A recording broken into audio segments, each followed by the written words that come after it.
guys, and welcome back. We're here, and what could be, well, what is actually the last match of the league. It's between VP and a Gambit 2. The match is about to go underway, so let's go right into the draft as we explain what this match means. If Gambit 2 wins this, they get nothing. If Gambit 2 loses this, they lose nothing. But if VPP manages to win this, they have a chance to avoid relegation by tying with Hustlers. So, what really is going to determine this match is two factors. First of all, is VP capable of beating Gambit 2? And second of all, does Gambit 2 really hate Hustlers? Does Gambit 2 hate Hustlers? Because if they beat VP, then Hustlers are out, is what you're saying. Exactly. So if they hate him, they're just going to let him win. And that's what the Pudge's pick is looking like to me. Well, I think it's, Does this mean that this team wants to eliminate Hustlers? Hey, you know, I'm not putting drama out there, but yes. I'm not putting drop. I mean, listen, dude, Pudge, we'll see. It can work with the OD. It's a good Pudge setup. Ah, it is actually. I mean, let's be honest, right? We recently saw a game where it was like they picked. Was that casting this with you, or must have not? A Pudge game? No, it was like they picked a Rubik versus an OD. Yeah, I think it was actually EU game. That could have been a lot of the games we casted. Yeah, but they picked up Rubik versus an OD, right? And then they had a Void Spirit as well. And then they figured out, oh my god, this Void Spirit plus Rubik combo is broken. And in the second match, they actually picked it and won with the OD Void Spirit combo. Sorry, not Rubik Void Spirit. 5 seconds remaining. Oh, because of the A tournament setup. Yep. That must have been an EU game. Yep. Doesn't sound like something. I think it was an EU. I think it was a Heiko's game actually. I want to say. No, I mean, for this one, it's going to be, I mean, it's, you know, the Pudge comes out, unless you're Jenkins or, sorry, Pale Horse, whatever he's going by these days, right? It's probably going to be... They're completely different people. Oh, of course. Sorry, they're completely different people. My bad. He is the manager of Arkosh Gaming. Right? He has nothing to do with the team except that he manages them. Together with Cap, BSJ, Yushin. They all manage the team. He's told me about this personally. It's fine. We're good. Don't worry about it. It's fine. Yes, he also goes on about it at length in his NA panels as well. Yeah, he just manages the team, dude. I don't know what you're... Anyway. Crazy theories. Crazy theories. I don't think he is Pale Horse. He's whatever the other one's name is. Gremlo, right? Yeah. But we'll take a look. Unless it's going to be Gremlo Pudge, which would be running the offlane here. It looks like it ought to be a support by the looks of the draft right now for Gambit 2. It seems like they're going to run it position 4 for Excess Vampire. He's a good position 4 player. I wouldn't be too surprised if he can throw a couple of hooks that are pretty good. But we've got a better hook here, and that's going to be on the Clockwork. More traditional position 4 here out from VPP. You got to be careful, though. You don't want to be put out of position as an ABBA or as a DP, but I already kind of like their draft versus a Pudge. You got a lot of great ways to interrupt Dismember, which, you know, is a BKB piercing stun. Yeah, that's true, which we forget about, because the hero is such trash. The hero's really bad. Why is he so bad, Alvaro? Do I have to say it? Yes. Have you ever seen a Pudge support in your games? I have. That's it. Okay. Well, we'll take a look here to see how it's going to end up for Gambit 2. As they did first pick the Pudge immediately after the ABBA, which is kind of a counter pick, mind you, because you can you can hook ABBA, right? But you can't really dismember him because then he's just gonna. I don't know if they care. I don't know if they care, dude. To be honest with you, I mean, yeah, they have a really big OD combo though, like a mega wombo combo with OD. You set up Astral, and then you get hooked into Ether Remnant, into Ice Blasted, into Dead. Alright, it's pretty incredible. They actually have a super mega combo, and this whole combo gets countered by a single hero called Abaddon. Yeah. What does Pudge Shard do? I have no clue. What does Pudge Shard do? It's the eating. It's the eating? Yeah. So they changed the eggs? Yeah, the eggs are no longer the eating. I want to say it's the eating. I think eggs now improves your rot, and then the shard. What? I think eggs now improves your. I don't know. Well, I mean, I believe you. That's one of the heroes. You know, when the patch came out. I think the shard is the eating you now, and the eggs improves your rot. I want to say. We'll go. But I'm not entirely certain because it's the only hero that's barely seen in competitive. Now it's been picked once. Rot health restoration reduction by 25%. Yeah, that was from eggs. In a much bigger, yeah, that is the eggs, and a much bigger AoE, and also boost the damage by 80. Which is pretty trash, to be honest. But then again, the whole hero is trash. Yeah, okay, I was right about the eating. Okay. The fact that I know this makes me really sad, because I don't know this because I looked this up in the patch notes, because I have a good memory. I know this because in my pubs I keep picking this stupid hero. I think calling him a hero is really... It's too much for him. I don't think I would call him a hero. Maybe champion. Maybe a champion. Yeah, maybe. Yeah. He's maybe a one-way ticket to low priority instead. In case you can't tell, I absolutely despise this hero. Really? I tried to make every single hero, every single person that picks Pudge a low priority person, but you know. I don't think it's like. I mean, you've never had a good Pudge. I mean, I like the Pudge now versus the Drow. You hook that Drow, she's minced meat. No, I never had a good Pudge. Fresh meat. Lately, I've been having the issue where, like, because I banned Pudge, I just get a bunch of Mirana 5s instead. Last game was a Juggernaut 5. That was fun. You get any gyrocopters in the support room? Thank God, because that will actually be viable, right? In SCA, they go and say, well, this is viable. That's crazy. Invoker 4 again. Invoker 4. Good times. I didn't believe early 2020 when coronavirus wasn't a thing and position 4 Invoker was relevant. I didn't believe the people that used to tell me, no, if you're 3K in SCA, it's like 6K Europe, and now I understand what they meant with that. It wasn't supposed to be about the skill level. That must mean you're like maybe 1.5K because you're 300 MMR here. Exactly. I'm almost there, dude. He's almost there. I'm almost. He's getting there. Herald is that level? All right, Gambit 2. What do you last pick? You need a carry unless it's carry Pudge. I don't care. And what is this draft? It needs to combo with OD. What's something that combos with OD? That's a carry. I don't think it's a combo with OD, right? No, it has to combo with OD. That's the crux. It has to be having some sort of difficult setup. I'm really. Wreck? Yeah, Lesh carry. It's okay. really bad though. I mean, it's decent versus the Beastmaster. Get rid of his boars. They're gonna go with the Morphling. All right. What's the combo? You know, here? it's actually not that bad of a draft by Gambit, to be honest. Morphling Pudge combo. Well, it's more like Morphling mid then. Well, it is. Right? Is Lornoth or mid, right? Yeah, it is. Okay. Ina position 5 on the AA. Not a bad Morphling game, to be honest. Actually, pretty good draft by Gambit overall. Like, I mean, I was memeing about the combo with OD, but it's pretty solid. I'm interested in what's going to be playing carry, though. But besides that, like, the combo with the OD is really solid. Maybe it's just Lornoth playing Morphling because he's more comfortable. Yeah, that happens a lot. Especially with teams and Morphlings, right? Yeah, and you put Xani mid. That makes sense. Okay, so there's a lot of combo with OD. I love the Void Spirit OD combo. Then, of course, the Pudge Hook is decent as well. I don't think you're going to use the Pudge so much for dismember this game. As you mentioned, the Abandon is a pretty good counter, but the Hook is great against DP and against Drow Ranger. It's good save as well. Let's get the Morphling out of Cogs, Battery Assault, you know. Even the Morphling usually doesn't struggle to get out of himself, but having that extra little bit of a save, the forced repositioning, putting Drow out of position could be really great. The problem is, I think this game going to be reaching the Drow is rather difficult because you got a lot of people standing in your way. Basically, the entirety of VPP, you have to it's like going to be like a boss fight in a movie, right? Yep. You have to take their way through all of them. And you know, their heavy is the Abba, and he's a bad heavy. Like that guy is like, I'm trying to think of a movie that has a good heavy, but I really can't. But it's a really good like protect the Drow lineup here that they have. I feel like the Morphling still has a weak core-to-core matchup against Drow Ranger, though, which sucks. All right, so I don't think that Gambit can completely rest easy, even with this lineup. But I'm kind of curious to how this is going to work. I mean, I think they're practicing kind of strats, to be honest. Like, it's not so Clown Fiesta, because they would have picked the techies then. But it is enough Clown Fiesta, you can tell. It is definitely Clown Fiesta. That is. I have seen Nexus Vampire and other games that don't matter pick the Pudge. I don't think he's a hero that he's unknown for, or he's, you know, new to. Well, sure. I think everyone in Dota's played Pudge, to be honest. I've never played Pudge. That's a lie. That is a lie. That is a lie. But I have actually picked him more times trying to ban him than I've picked him actively. So. Well, that still means you played him. As Lornoth, they're going to start dropping a couple of 6 whole tips. times trying to ban him and I picked him.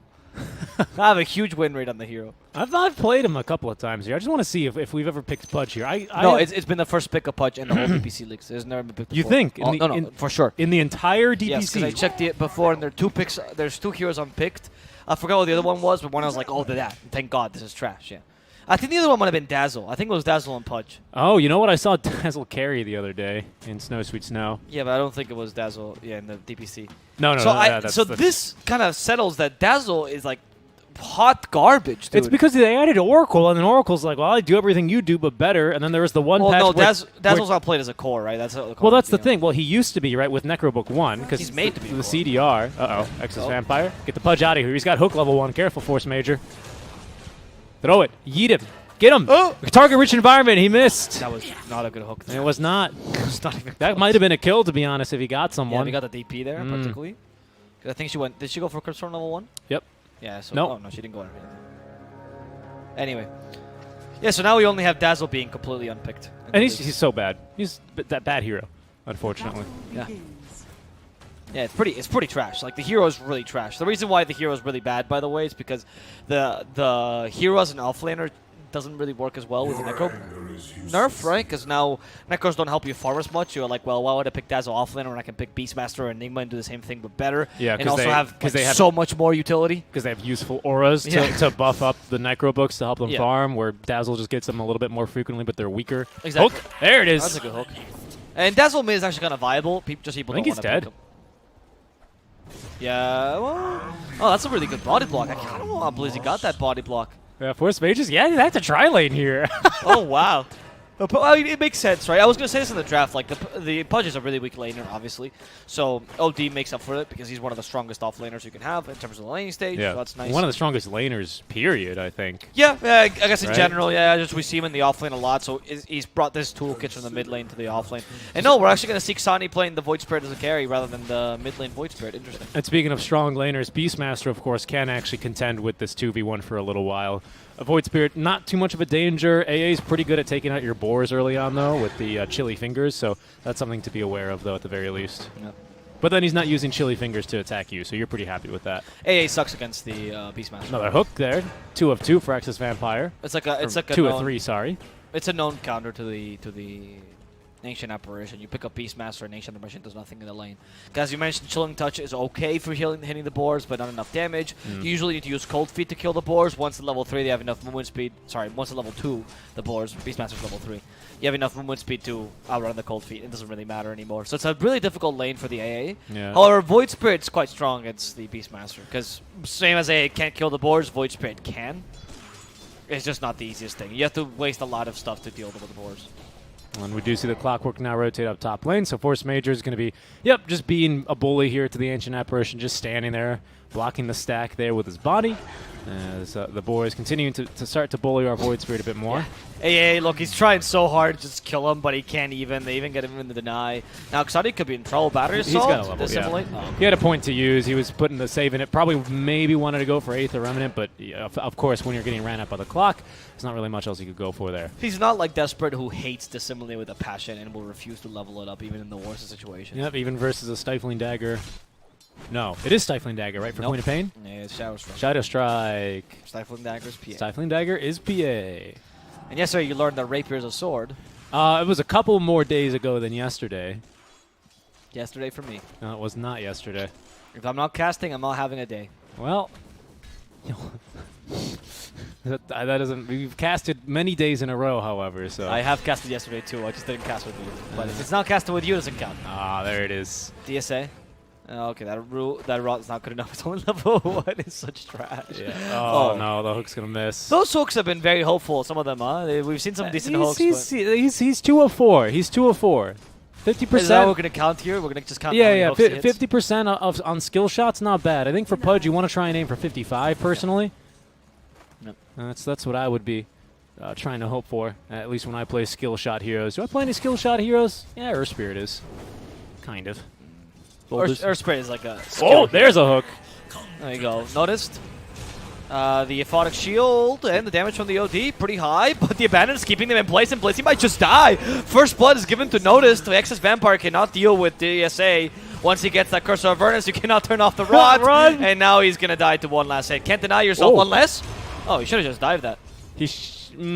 It would have been difficult. You might as well just die and use the Aphotic Shield there and use the salve to get away. If you're going to use the salve anyway that way, you might as well use the Aphotic Shield to kill him. Normally I'd agree, but he still has a bit of mana, and he has Luring of Bacillus, so he doesn't really need to die because he can stay around in the lane. I guess if you want to live, DSA, I'll allow that. If he just has like a stick there or something, yeah, I agree, right? But he's got regen. He's got the ability to use it here. Lornoff, careful. Now the Spirit Siphon here, he's really holding on to this waveform. Tier 2 tower now, so it's a bonus HP regen, but just really bullied out of the lane there by Laurel with the haste rune. It's actually more about the armor when he got it to the tier 2. That's why he used the waveform to get right underneath it, because you had fully morphed attribute shift, which means that, or fully attribute shifted, which means that you didn't have any armor, right, on your morphling, obviously. So you had a bunch of HP, so the extra 5 armor, it gives you so much effective HP, if you consider it. We've got mana for Crypt Swarm. Nice play there. Oh, Dazzle got picked in an A the other day. Oh, did he? Yeah. The Necro has been picked only in Division 2, but he has been picked, by the way. But Dazzle got picked in... Well, of course, Dazzle got picked in an A. I don't know. Is it better to get unpicked or to get picked in an A? I'm not really sure. Well, Access Vampire, he's going to maybe have a kill here on the DSA. There's a hook, short range, but a nice gust. Should be able to create enough space here. Access Vampire unable to catch up. Astral Imprisoned, though, going to reset the positioning, and there's going to be a kill. First Flesh Heap stack there for our Pudge. Of course, he's not taking a point in it yet. No. 2-2-0 build right now. Not that it matters as much when you're playing like a 4 Pudge, right? It's much more important when you're playing 3 or 1 Pudge. Yeah. Which, by the way, for a while was kind of viable, actually. Oh, I completely agree. And then they really kind of killed the hero. 'Cause that's when Flesh Heap gave HP regen, though, in the lane. Or yes, exactly. At all stages, right? Yes. But you would take it for the lane. And you actually, there was a team, I forgot what they were called back then, but it was 4DR, right, on that team, because he loves Pudge. He's a big Pudge spammer. And Brazilian player, by the way. He's an SG right now. And he used to play Pudge carry, like, consistently. Not like a meme, like a serious thing. And it was a team, I think it was Team Brazil as well back then, where you had 4DR playing Pudge carry and Theo Licor playing Techies 4. And you're like, what is this cancer lineup? And it was just really worked well. It was incredible. They actually had a lot of wins off it. Pudge ganking, as he will be TPing mid lane. They're going to try and defend this tower. Oh, Dazzle was picked in SA. It's all good then. Dazzle's a good hero. Dazzle's a good hero. Force Major's going to scout the Pudge. You got to be a little bit careful. Here's our Morphling trying to defend the tower. Does manage to nuke the creep wave, so they can be able to focus onto the wagon now. Excess Vampire, he's holding onto this hook, though, like it's going to cost him money to throw it, but they're going to get a kill top lane. Very fast level 6 here. Roar already onto the Void Spirit here. As like you're saying, with the AA has to stay, but Clockwork's free to rotate around, and that means you get a very fast level 6 and basically just insta-killed there on the Void Spirit. Tanking now the tower. Can actually go for a bit of a tier 2 dive here with the Illusion Rune.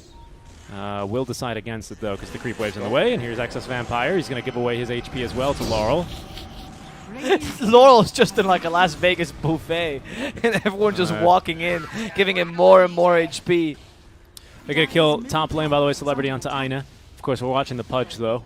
Well, we're watching Laurel just kind of feed off everyone, right? Denied. That was quite easy for Laurel. I mean, now he can push the mid lane a bit. I mean, Falcon Blade Drow Ranger is not one I've seen before. Well, but it makes sense, right? does. Yeah, the HP and mono regen are pretty decent for Drow. You usually don't need more mono regen than this, so I think this is enough, and the HP is nice. I think the damage is a bit superfluous on the item for Drow particularly. What a word. Is that the word of the day today for Webster?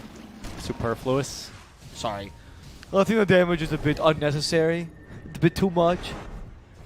I apologize. Can I not use big words? It's redundant. Oh, wow. It's okay. It's not redundant, though. I meant superfluous. I saw him, you know, he was really excited. I had to wake him up to cast, you know, and he flipped his calendar and said, "Ooh, superfluous! What a great word!" Wow, this is what happens when like English is a second language speaker uses a big word. All of a sudden, all of you monolinguists get up and high I do it to everyone that speaks English you're as well. Trash, absolute trash. Do you want your medal? Is that what you want? Discriminate. I would love it. Yes. Hook. Here it comes. Oh, it's gonna be dodge. He splits the gap. That's really difficult to do, actually. The Cogs, though, trap the Pudge, and I think Pudge is dead. Okay, not that big a deal, though, because you can continue this fight. Not like Pudge matter too much. In fact, look at this, they're doing it. TSA dies, Force Major also in trouble, and they get 2 wins off it. Lorenoff using the DP more effectively than DP herself. Yeah, for now, right? The Spirit Siphon on Spirit Siphon to be able to negate that damage. As Celebrity, he's already got Necro too. He's starting to get some damage as well onto this tier 2 top lane. But so far, so good for Gambit as far as defending this tier 1 tower goes. We do have another EXO. No hook shot yet on the support, obviously only being level 3 on the Clockwork. But it really feels like because of Celebrity, he's like really amped up the pace of this game, hasn't he? Like him alone. It feels like we're like maybe 12 minutes into this game instead of just about 9. I think this is an explanation as to why Dazzle doesn't get picked very often, right? Because, well, why would you pick that hero when you have the Beastmaster existing who can do so much more, right? Yeah. Fulfills a very similar role. And they're going to actually, bring the Necro 2s over. This will be the tower pushed fairly easily. I mean, you haven't abandoned a Beastmaster. This is how you should play the game, even with a DP, right? You have a really fast pushing lineup. And there's like, oh, nice hook, actually. Catching Force Major. The Cogs don't help him out. In fact, Force Major will die. So you have a really nice lineup for pushing and putting pressure early, which is fantastic because the enemy team lacks a support. So they only have 1 support. So realistically, you can they have no space creation, right? And AA is not really good support to gank with either and get solo kills. So no, definitely not. He's more for your global presence, your damage as well. Thanks good to team fight support, right? But not very good in single but target. He's not very good when he gets ran down and located. Doesn't have a TP. He's super dead. That's adorable. But I mean, hey, that's I think either 5 out of 9 or 5 out of 10 for Excess Vampire. So far, not too bad on our Pudge, to be honest. 50% of hooks in the laning stage. Yeah. And Meteor Hammer's already done as well for Blizzy. Is he going to go ahead and put Force Major into the Astral Imprisonment? Oh, Sonny is here. We do have a hook at the ready as well for X's Vampire, but they're going to see him, and he's probably very unlikely to get the hook. I mean, look, they force him away just because of the Pudge, really. If Pudge hooks one person there, they're dead. Yeah, which is true. That's one of their strengths, right? They have really good defense of their towers. The problem is, of course, they can't fight head-on because they just don't have the team fight, right? No. Your offlaner is also very much single target. So you have two heroes, Pudge and OD, which are completely single target, and then team fights like, AA is like, well, I have an Ice Blast, but I can only hit a single person every single time. So he's not very useful this game either, unfortunately. Necro 3, so Celebrity's going to push with this wave because it has the wagon. Dropping this Necro 3 as well, mid lane. Lauren off. Nice dodge off the silence, actually. They perfectly turned that around. DSA is killed off then. Ice Blast is going to miss the mark. And here they go, top lane. They even fortify. And no Necro 3 yet. All right, Kazani's going to rotate on over. Look to nuke the wave. And a good defense here, just by rotating one hero over. Nicely done. Blizzy will get to work on that bottom tier 1 in the meantime. He's going to demolish it, but we'll stay top lane. There's still no hook shot, though. So Sonny, and maybe if with a little bit more XP on the clockwork, he'd have a kill here, but unfortunately it's going to be a little bit too difficult, as they're not going to be able to follow up in time without that hook shot. Laurel's got Exo level 1, Boots of Travels already. I think they're going to push here for the tower. Oh, Sonny, they actually purged the shield off. Yeah, he's got both Astral Steps, though, so he's not really too scared. In the meantime, they have caught one. I believe this is the clockwork, and it is, as he will be eating the Meteor Hammer and plenty of damage out from Blizzy. Here's Excess Vampire. Wants to get this kill onto the Necro. He's going to hook it! There it is. 6 of 11. Yeah, 150 gold. It's a fair amount of gold, honestly. It's quite nice for you, especially with this kind of lineup, since you can't force 5-on-5 engagements. You need to take any kind of skirmishes you can, right? Any sort of superiority you have in the skirmish, it needs to be used immediately. And you need to get as much as you can from each engagement. Oh. Missed hook. Yeah. Unfortunately, when you do from low to high ground, the hooks become a bit harder because the parallax error. So I think that's probably why he's missing so many hooks from low to high. If you haven't played Pudge in a while, which I'm assuming Excess Vampire hasn't, then you probably... I mean, no offense to him. It's just no. Some of these hooks are a bit easy. Let me see here. But yeah, he doesn't have any shards. He's level 7 Pudge, though, so... I mean, level 7 is not that big a deal. That's kind of a lot of matches. Pudges only come in 2 shapes and forms. It's level 0 or 25, right? That's what Pudges do. It's kind of true. They're giving Lornoff a decent amount of space to recover here. So he's going to be at least able to catch up in terms of farm with the DP. But right now, Sonny is still needing a little bit more space as they're going to commit the Exo, Necrobook 3, and this should be the Tier 2 tower going down. They're going to try and defend it, though. But nothing major, right? It doesn't seem like you can got really commit to this. I mean, you even throw the Ice Blast down, what do you do, right? It's all up to Xani to kind of initiate. Yeah, or Excess Vampire, but now you've got a whole bunch of bodyguards here. I believe you can hook a Hawk as well, right? Can you hook a Hawk? Of course you can. Okay. But if you I was about to make a tongue twister there, but I can't. I can't think of a tongue twister without bad words. He's a hookahawkaholic. Hookahawk. It'd be more like, if you hook a hawk with a hookah, does that mean... No. There's something there. Something there. Someone in the chat, you can make a guy pasta. That's where Twitch chat usually excels. No, that's where you guys excel. 4-staff first for Excess Vampire, as they are still down 3k, but they're going to smoke up, and leading the charge here is our Pudge. Look how happy he is to go and try and kill someone here, this abomination. They're going to get the wraparound. The Beastmaster and the DP, actually, both of them in trouble. The Clockwork does detect him, though. Ice Blast used, maybe a bit too early. Might catch DSA. No miss absolutely everybody. They do stop Celebrity, though, here, but the Pudge gets Primal Roar and destroyed. Xani pushed away from the Cogs. Now slowed down as well. Blizzy at least gets a Meteor Hammer combo off. But Blizzy stayed in too long in a bad position, which means now they can catch up to him. They have a secondary purge. They don't for now, which means they can't slow him down. And all of Gambit, except for the Pudge, will get away from here alive. But a failed engagement. Also, 2 Hawks just right next to each other. Oh, yeah, really chilling, dude. He's, he's a hawkaholic. What can I say? Unfortunately, you still lose the tower because, again, you have no team fight right now for Gambit too. But you do get the roar out onto the Pudge, which is not a bad trade. You know, if you had, like, an earlier team fight lineup, maybe like a Mars, then Mars just kind of runs at you, right? Because then it's only hookshot and Cogs that can stop him. Yep. And that's pretty significant, but unfortunately, there's just no follow-up after the Pudge gets roared. It's kind of just that simple. As the rest of the team instead is going to focus to... trying to kill the Pudge, and OD goes onto the clockwork, and OD's still top lane, by the way. There's a hook shot at the ready. It will connect. Drums of Endurance. Cog pushback is perfect. Blizzy's going to be able to Astral himself, but there's no reinforcements coming. In fact, no one even, like, no arrows even turn in his general direction. That's to the extent of which they were not going to defend that one. And there goes the offlane, a free kill for Celebrity. Only hookshot used there. So hookshot and Roar both on cooldown now for a little while. Roar's coming back up, though, so can't reasonably take a fight now. And we nearly have Ags, at least, for Sonny. Here goes Pudge from in the top lane. I mean, you need the Ags this game. I feel like if you went for the, like, with just Yulsa for this game, you just don't do enough because you have so much single target already. You don't need any more of that. Going for the Ags at least gives you some sort of team fight counter initiation. Hopefully. It just really sucks for Gambit, though, because I feel like this might not be the lineup. I feel like when you pick an OD in the offlane, you see this hero, right? This hero's actually kind of lost a lot of predominance in I don't want to say this to like disrespect China or SCA, but the fluidity of Europe is not the same as in China. So I feel like OD in China works a bit better because they're just not as fluid in the team fight. So oftentimes they can't cancel the OD. They're much more static about how they take team fights and where they take them, which speaks both to the benefit of a lot of the better Chinese teams and also to the worst, some of the worst Chinese teams. But the point I was trying to make is that the OD has kind of lost its flavor in Europe, particularly because if you don't pair him with like a strong 4, like an Earthshaker that brings you a lot of team fight, then he's just not that great as a hero, right? So the hero only doing single target damage in the offlane and also not offering too much push is just okay. I know obviously in pubs he seems really strong, but in competitive we see in Europe particularly not being that powerful. Well, BSA having to use the ulti there. The Ice Blast is going to scout him. They're smoked up and running on over, but here's Force Major breaking the smoke. Hook, there's a connection, but unfortunately he's got the battery assault ready to go.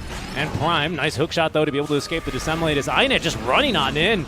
And that's going to be your AA gone. He already Ice Blasted, sure, but Sonny now is going to be silenced and roared up the same. And that's going to be a kill onto him. The tip's coming out from Celebrity. Blizzy continuing to run. He's got a decent amount of mana stolen, but we've got a lot of smart heroes, to be honest, here on the side of VP. Yeah, that's pretty good. VP, they just understand that they're stronger in the 5-on-5 engagement right now. They have save, they have much more push and much more protected taking. They can just run at you, to be honest. They don't really require catch either because their team is much better at running at you, with the DP being the frontliner, so it's a very different style of draft. And that's why I feel like they can also destroy the OD. Is these kind of drafts that are very popular in Europe and CIS, which I was referring to, that not so common in China because they're harder. I wouldn't even say they're harder, they're just much more of a gamble, right? Mm-hmm. If the enemy team knows how to play against this draft, they can really easily play the high grounds to your disadvantage. They can take map control and use it against you. But since in Europe everything is a bit crazier, then these drafts work much more often. You see them in SA as well. And that's why Gambit is struggling to use the OD effectively. Our Pudge 2-2-2. He's when you're citing the Pudge's stats, it's because you're like, oh, all right, I don't know what to say about this hero besides trash. Well, he's still getting that 4 It's not stats. really his fault, though. It's just not even a good lineup for the Pudge, to be honest. No, it's not. Like, even regardless of my possible hatred, now obviously the joke that I hate the Pudge, like, it's just not a great use of the Pudge here. The OD combo is fine, but you have nothing else to mitigate him. Well, and it's not exactly what Morphling needs. I mean, if you can get off a Dismember, that's perfect for him, but, like, I don't think you're going to get off a very long Dismember with Roar, No, exactly. Battery Assault. Gus, there's just so many things to cancel you. The silence, of course, from DP, which is just called silence, right? Yeah, okay. Like, you just want some area. They need to make that into, like, terrifying silence or something like that. They'll do the Slaughter treatment. They just needed some sort of team fight here. Like, they need something that can control. Uh-oh, That's a really good initiation. Can they kill him in time? No, Ghost Hunter saves his life. Oh, Dismember? They got Celebrity.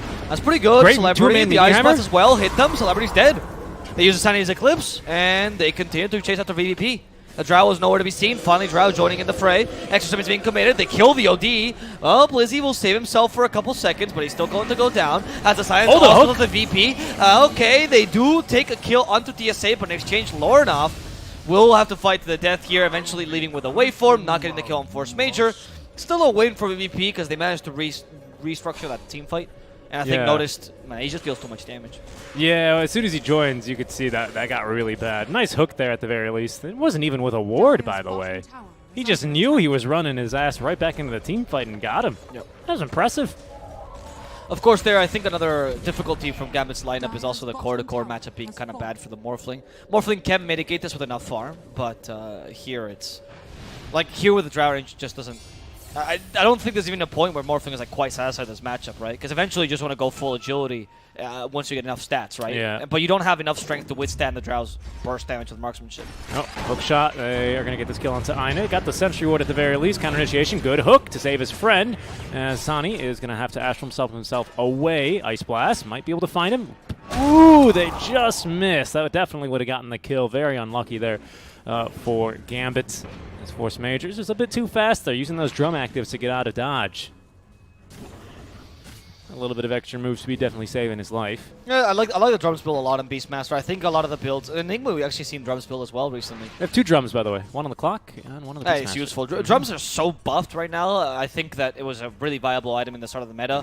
Obviously now you have more options, like Falcon Blade, for example, but I think drums are still useful. Notice, he's still got Aegis, so well, they're going to hit him with a hook. This could be the first life. DP's nearby, though, to silence. They should be able to fight this. Nice silence. Oh, he actually might even be living here? Yeah. Well done. Hurricane Pike. Xani in trouble. Blizzy's nearby. He wants to get the little combo off, but Laurel's like, nah, not happening, dude.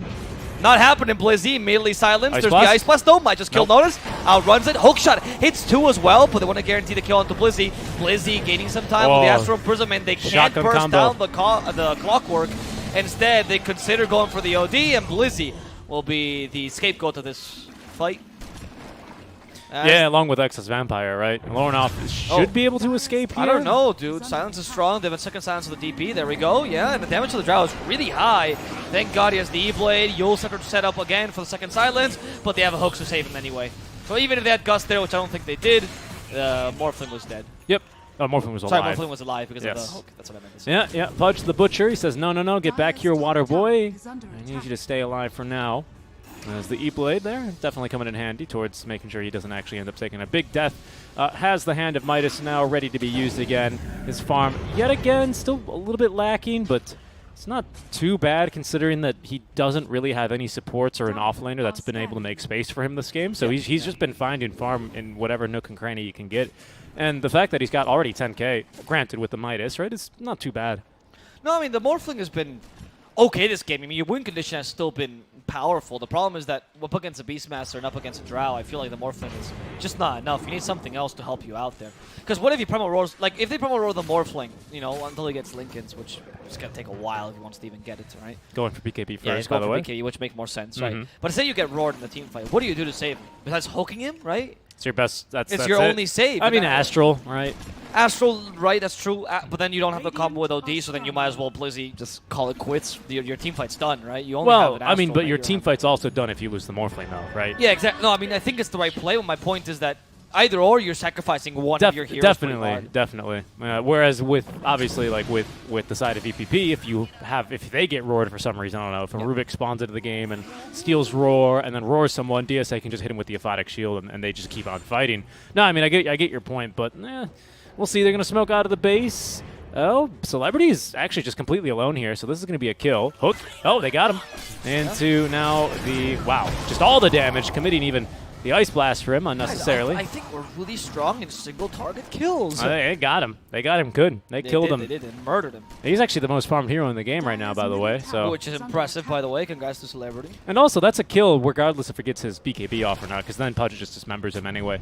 That's true. So that's at least something that you get out from this Pudge. That's something. Sani is now going to go for the Yule Scepter.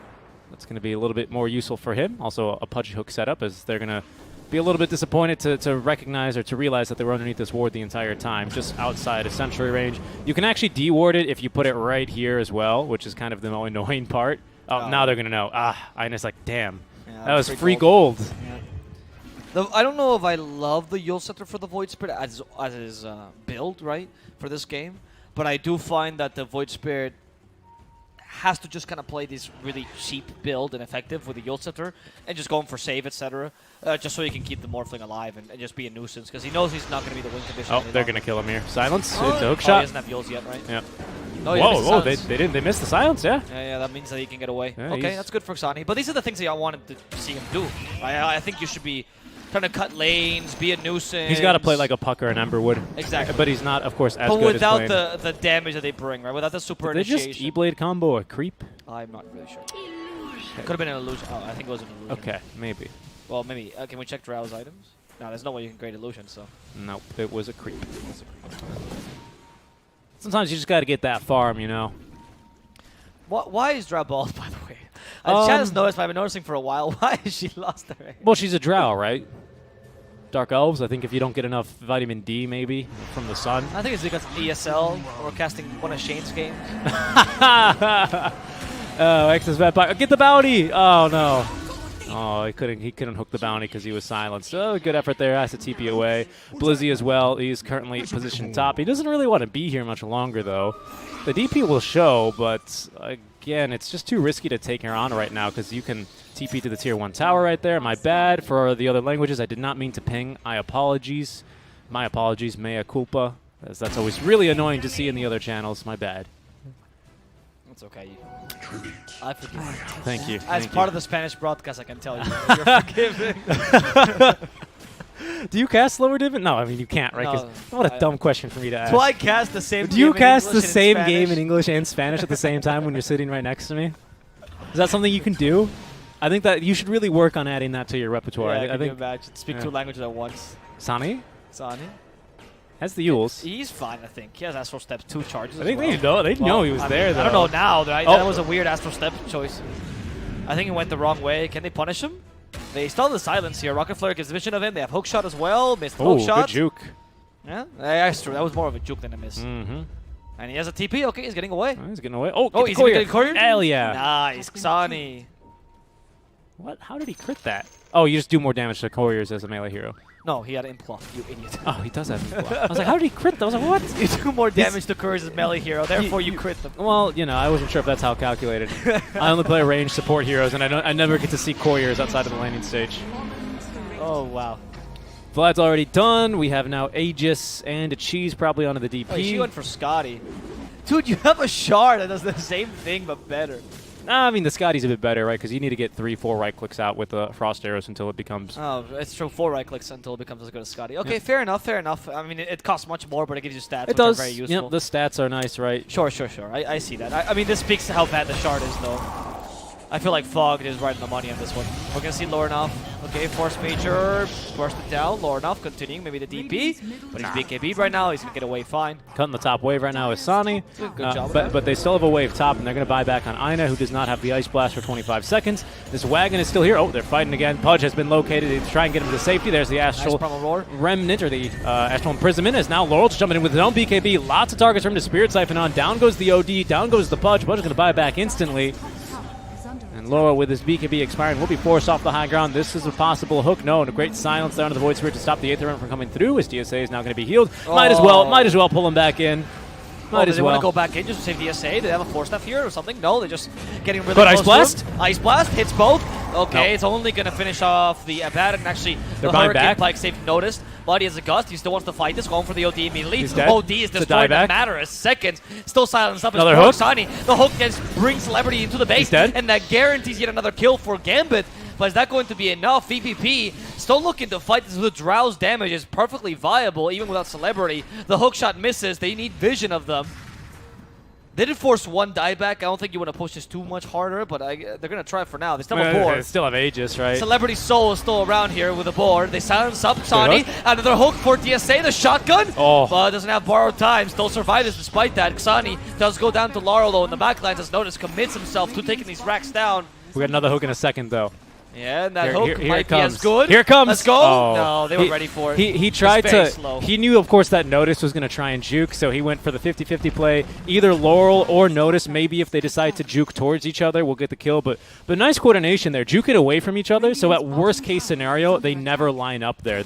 You never want to really give them like a deep target pool, right? You want to give them a wide target pool, Yeah. but you never want to stack yourselves up like that. So it's actually really good play by VPP. I mean, like, it's kind of a meme game versus the Pudge, of course, but like doing these small things are just going to increase your chances of victory.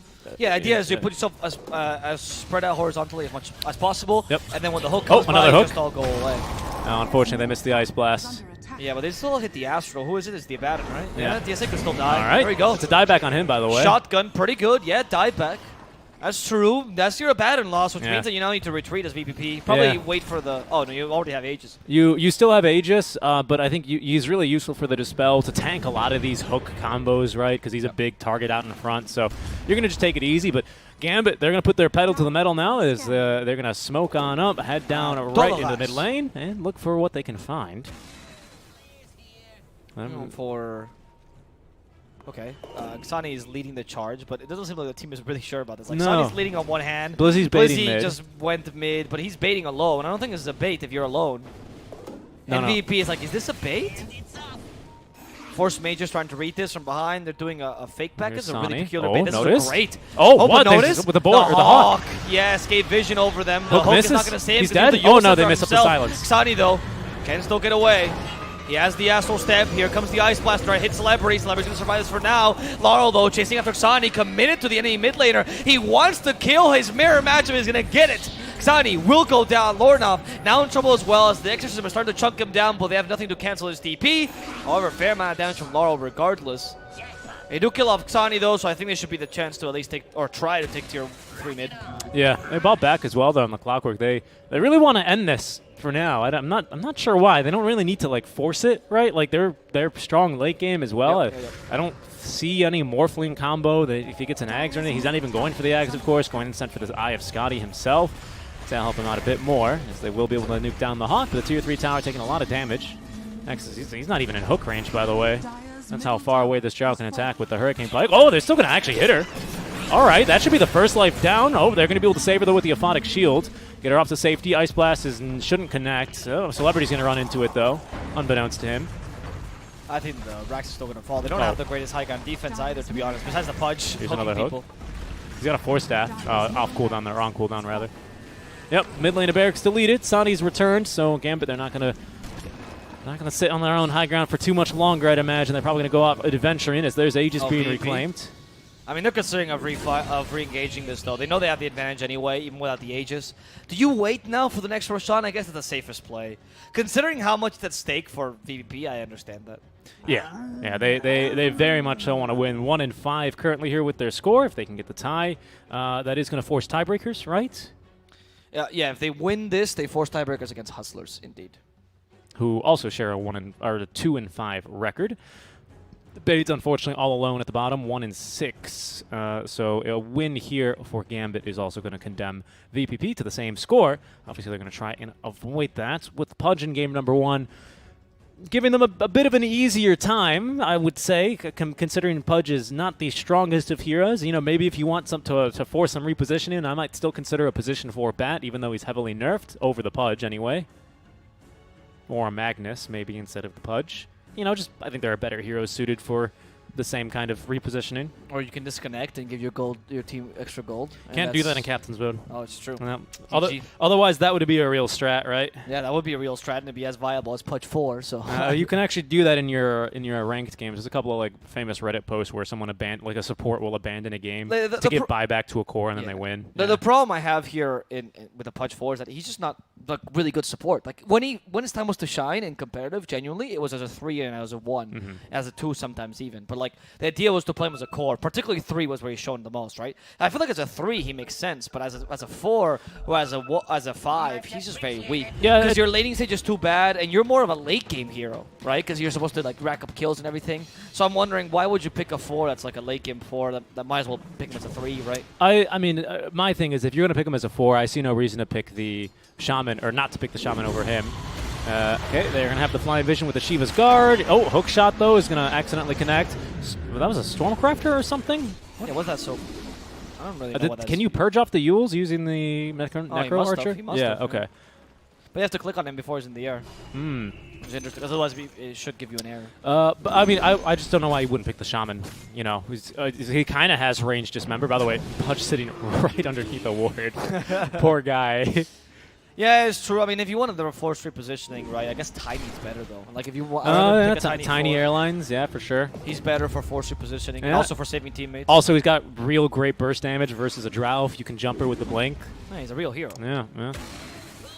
I mean, maybe they did it just because they saw Pudge was the only unpicked hero, now that I got told that that's all got picked in SA and NA. Yeah. So, hey, you know, Gambit 2 making waves here. This to flex on their MOBAs. We're like, oh guys, we got a whole 30 heroes picked in this in our world tournament. It was amazing. It was like a solid 50% of our pool. Good force. Biggest hero pool you've ever had. And you're like, all right, sir. Top Vexus Vampires being hunted by Laurel. Dismember him. Yes. Yeah, doesn't matter though. Yes. He's dead anyway. Oh, he forced us himself. So what he wanted? Oh, Ice Blast is coming. What I wanted to do is force himself out of the map into like a little V shape here. Yeah, so then he could land right here ideally, but then DP still has damage for him. All right, Celebrity's gonna roar and get the kill onto Blizzy. BKB pop, North lane in some trouble. They don't have a follow-up silence, so he can just wave from away. Or Yule Scepter utilized here. Still has his BKB though. He's a-okay.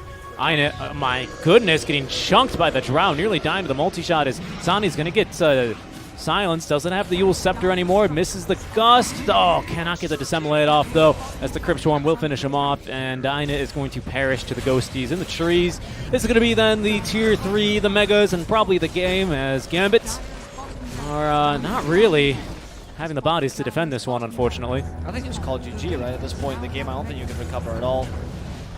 I mean, this game has never gone your favor, but I think now it's become from a stop to just...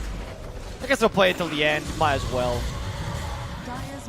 Yeah, hook shot ready to go for Force Major. They're going to make a jump onto him, though, with the shotgun build. Blow him up. Blizzy counter-initiating. Blinks forward. Force Staffs, rather, onto only Laurel, so that's not going to help Lornop. He's still going to go down, dropping the hammer, but not getting enough damage, as there's the GG finally getting called. Let's see. Let's get a Pudge hook here right before we end, though. Exus Vampire, come on. You got 1 second. Oh, he got the Hawk. He got the Hawk, unfortunately. And that is going to be game number 1. And as VPP, they want to get into the lower division Season 2. They want to try and take on the Hustlers. They need to win one more game to do it. We'll see if Gambit are going to pick up the Pudge again. How about this?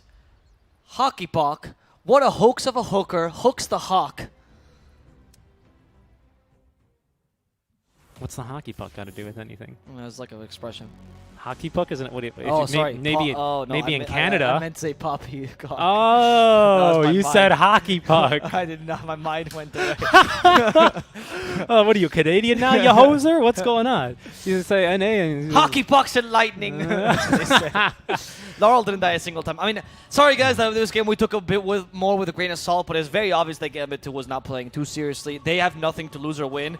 And before you guys call the 3-2 brigade and everything, this is perfectly fine. If you have nothing to win or lose, nobody can force you to play as seriously as you should, right? This has been a thing in Dota for forever. If you're a fan of OG, you've watched this for forever as well, because they always do this when they have a game that doesn't matter. It's time to experiment, time to have fun. It's okay. I mean, this is one of the issues that people present with league formats, right? In league formats, when you play matches that don't matter whatsoever, okay, right? Those matches might just be fun and clown fiestas, whatever. But in league formats, when you play specific matches, when for one team it matters a lot, and for one team it doesn't matter at all, that's when it becomes concerning, right? That's when the league format starts to fail. But you can't really force Gambit to, take this seriously. Yeah, I mean, this is just always an issue, right? Sometimes you'll see it as well in group stages. Like I said, you see it in the World Cup. Like it's a thing that happens even if you have playoffs, and this is just one of the unfortunate downsides to playing in tournaments and watching tournaments or watching just competitive sports in general, right? It's sometimes you're going to have these matches, and we got one of them, Gambit 2. They pull out the Pudge. I lost count of how many hooks he hit successfully because he doesn't have the Arcana. I thought he did. He didn't. And, unfortunately, the Pudge is not going to be able to pull him up to victory. We'll see if perhaps they can get it in game number 2 for Gambit number 2. As we are going to be going to a short break. When we come back, draft between VPP and Gambit. Thanks for tuning in, and we'll be back soon. With the right CPU, you can turn any game from familiar to phenomenal.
where it's like it's the whole thing, right? And you have multiple games in a match. Or like game set match. Yeah, well, because a set is first to 6, win by 2. Yeah, but for example, if you were to say like, but in any other normal sport where people that don't own yachts play, right? Like I don't own a yacht and I play tennis. You're playing the wrong sport then. Anyway, basketball, for example, right? Like when you have the home and away, they're each called matches, right? Not the whole thing is not called a match. Wait, what? When you have the home and away? The home and away matches, right?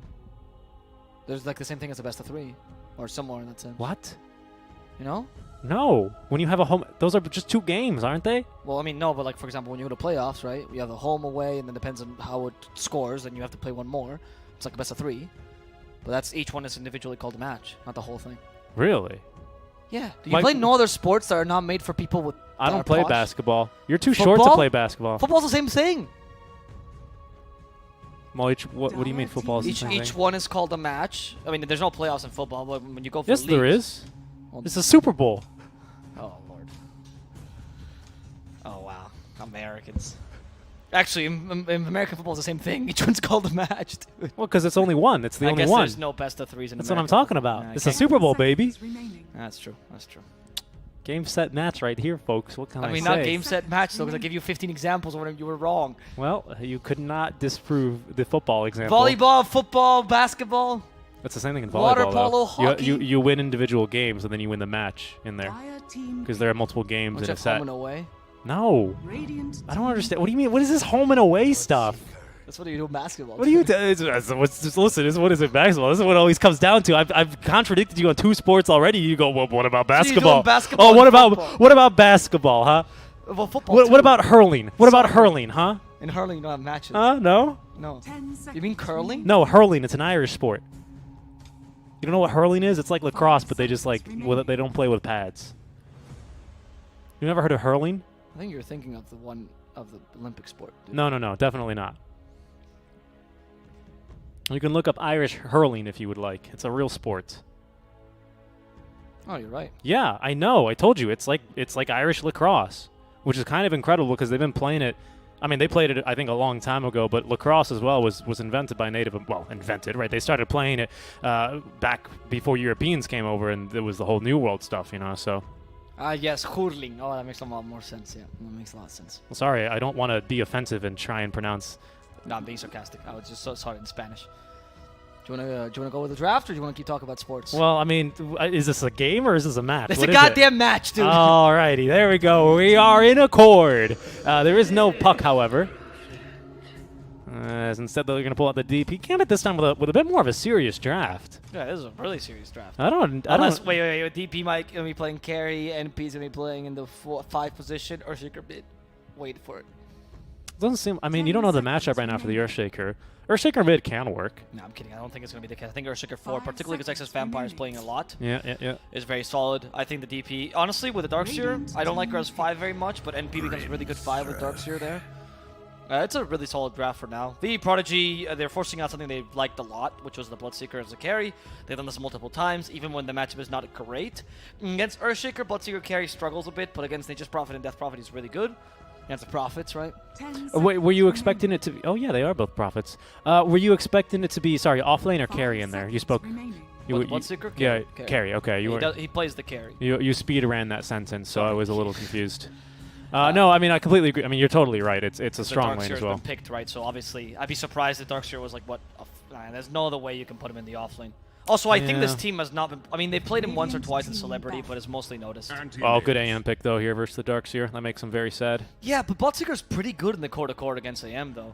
Generally, yeah. I don't think he struggles too much because once you hit him enough and he's starting to blink away, you're just faster than him.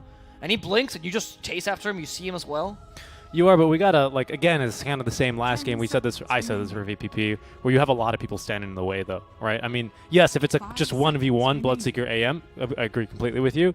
But if there's going to be a Shaker who can throw it on a fissure, maybe even with an Aftershock, right? That'll slow you down, especially because you can't run through the fissure. No, but it is a 1v1, though, because what happens is that how both these carries want to use do the fights is that Anti-Mage wants to cut your back lens and try to ideally kill Crime Stroke. He doesn't really have any other good objectives to kill. Yeah, maybe maybe Darkseer if you can get a silence, but and like that's a Mana Void, for yeah, example. that's if he doesn't go for Greaves or whatever. And Bloodseeker will be doing the same thing with your Earthshaker and just Prophet, particularly when he gets BKB, and ideally DP as well, especially if she's a core. So the last 2 heroes to be left alive in the team fight should be anti-mage Bloodseeker. And then when you get to that, that's when it actually matters. It's very similar to when you play, like these matchups, sometimes you have to think about how the carries get played. So a good example I like to use is the TB versus Phantom Lancer matchup, where TB actually wins against Phantom Lancer 1v1, but because Phantom Lancer avoids the carry, that's the whole point of playing the team fight, and you just go for the supports, he actually ends up winning that core-to-core because of how he plays the team fights, because TB is too slow,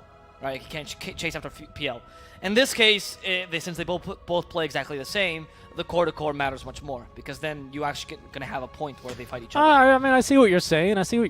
I mean, I'd be personally shocked to see if they can ever really catch the Shaker. I think that's going to be more of the clockwork sort of job this game, especially because with Blink usually and the Ag Shard now really kind of changing the way you play. It's probably going to be, you're right, AM jumping in first, and then when everyone goes to try and save whoever the Darkseer Grimstroke is that AM is jumping on, you should expect a Fissure and Echo Slam to follow up. Wow. Oof. Actually, it is really good against Bloodseeker, though, I will say, because she can dispel Blood Rage. And because she can dispel Blood Rage, she becomes kind of useful, really good against Darkseer as well. Yeah, that's what I was going to go for here. I don't love Nature's Prophet as a 3 this game. Yeah, VP Prodigy will punish that. So they now go for Razor, which I'm assuming they might flex the Razor into the offlane even, just to make the anti-mage's life a living hell.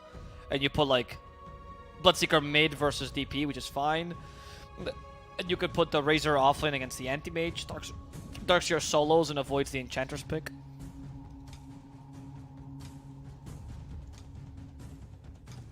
Yeah.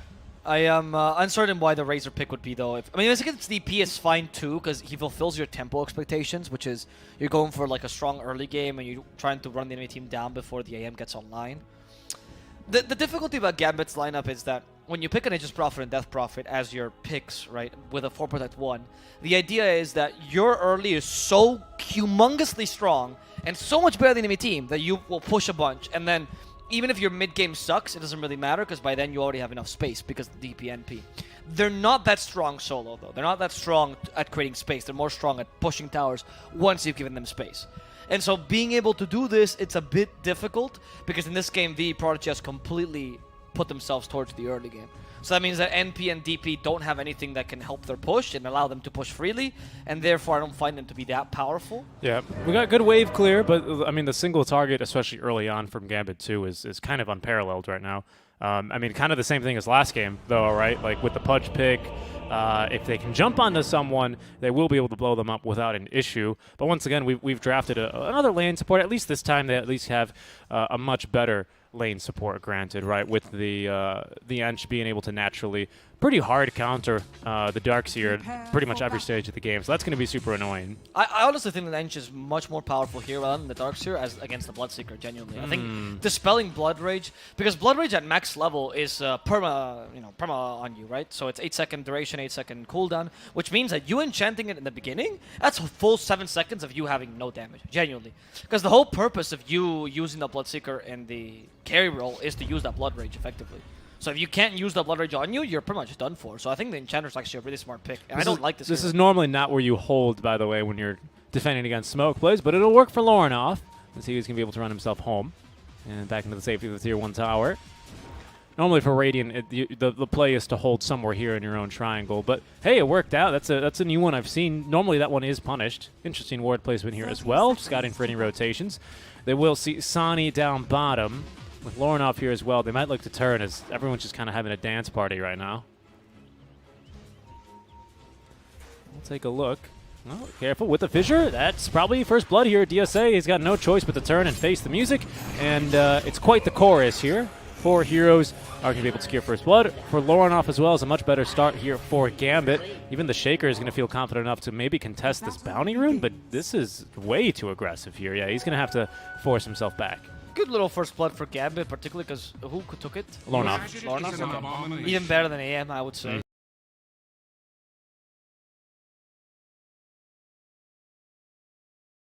I mean, AM is one of the few carries where I would justify giving the first blood over the mid laner because, of course, getting an earlier Battle Fury always worth, right? Okay, that's true. But I do think that just because you're up against a Razor, you need something for DP. Mm-hmm. Yeah. Yeah, that makes sense. Yeah, I mean, space for the Space Creator, right? A little bit of extra regen here to start off with. Nearly a full completed Null Talisman. Actually, has one. I don't think this lane is that bad for a DP, to be honest. That's why I was a bit surprised with the Razor thing. Like, it's not a good lane for the DP, but I think DP is... I mean, it's better than, say, a DK versus Razor, right? Or, I mean, even Void Spirit, for example, or Pango, which struggle. Nice job there, saving the Courier, as we will take the first point in chance, as expected, of course, versus the Darkseer. Looks like they're actually, oh, my bad, it's solo laning both top laners right now, and try down bottom.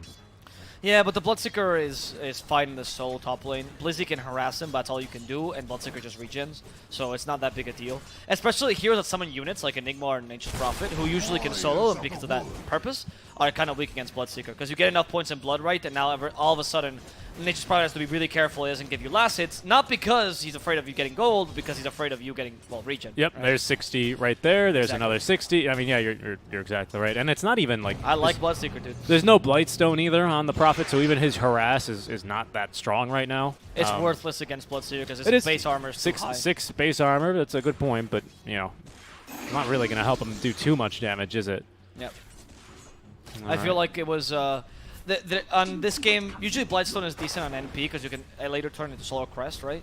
But against a Bloodseeker, I don't particularly love that build, nor with an AM either.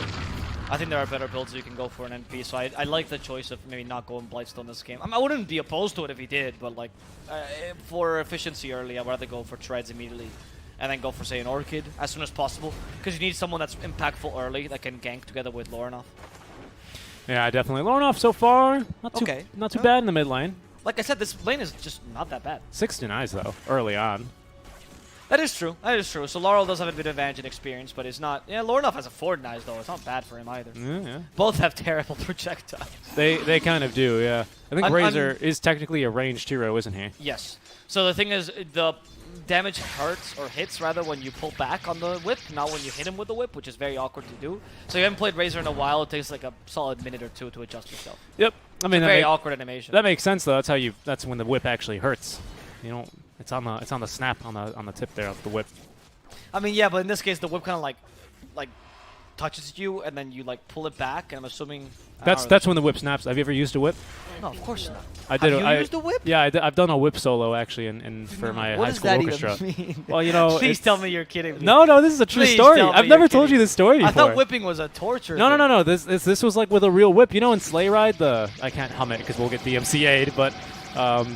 you know, it's like a Christmas tune, right? Sure.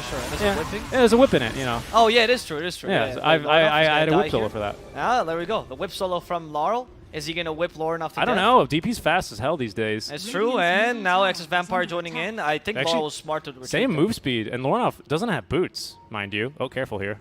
That's right. Yeah, I we've mean, got the fissure. Razor does get Unstable Current later on, which is a passive that you can use. It's pretty trash, to be It's a honest. passive that you can put skill points into. I mean, it's just not a very good passive, right? So every time I see Unstable Current, it's like, yeah, I guess you get movement speed is okay. It exists. Yeah. No, true story. There's a video of me out there probably just doing the whip solo. Unfortunately, it was kind of a botched performance because the orchestra really messed it up, and I had a diva. I just kidding, I didn't have a diva moment, but it was just high school.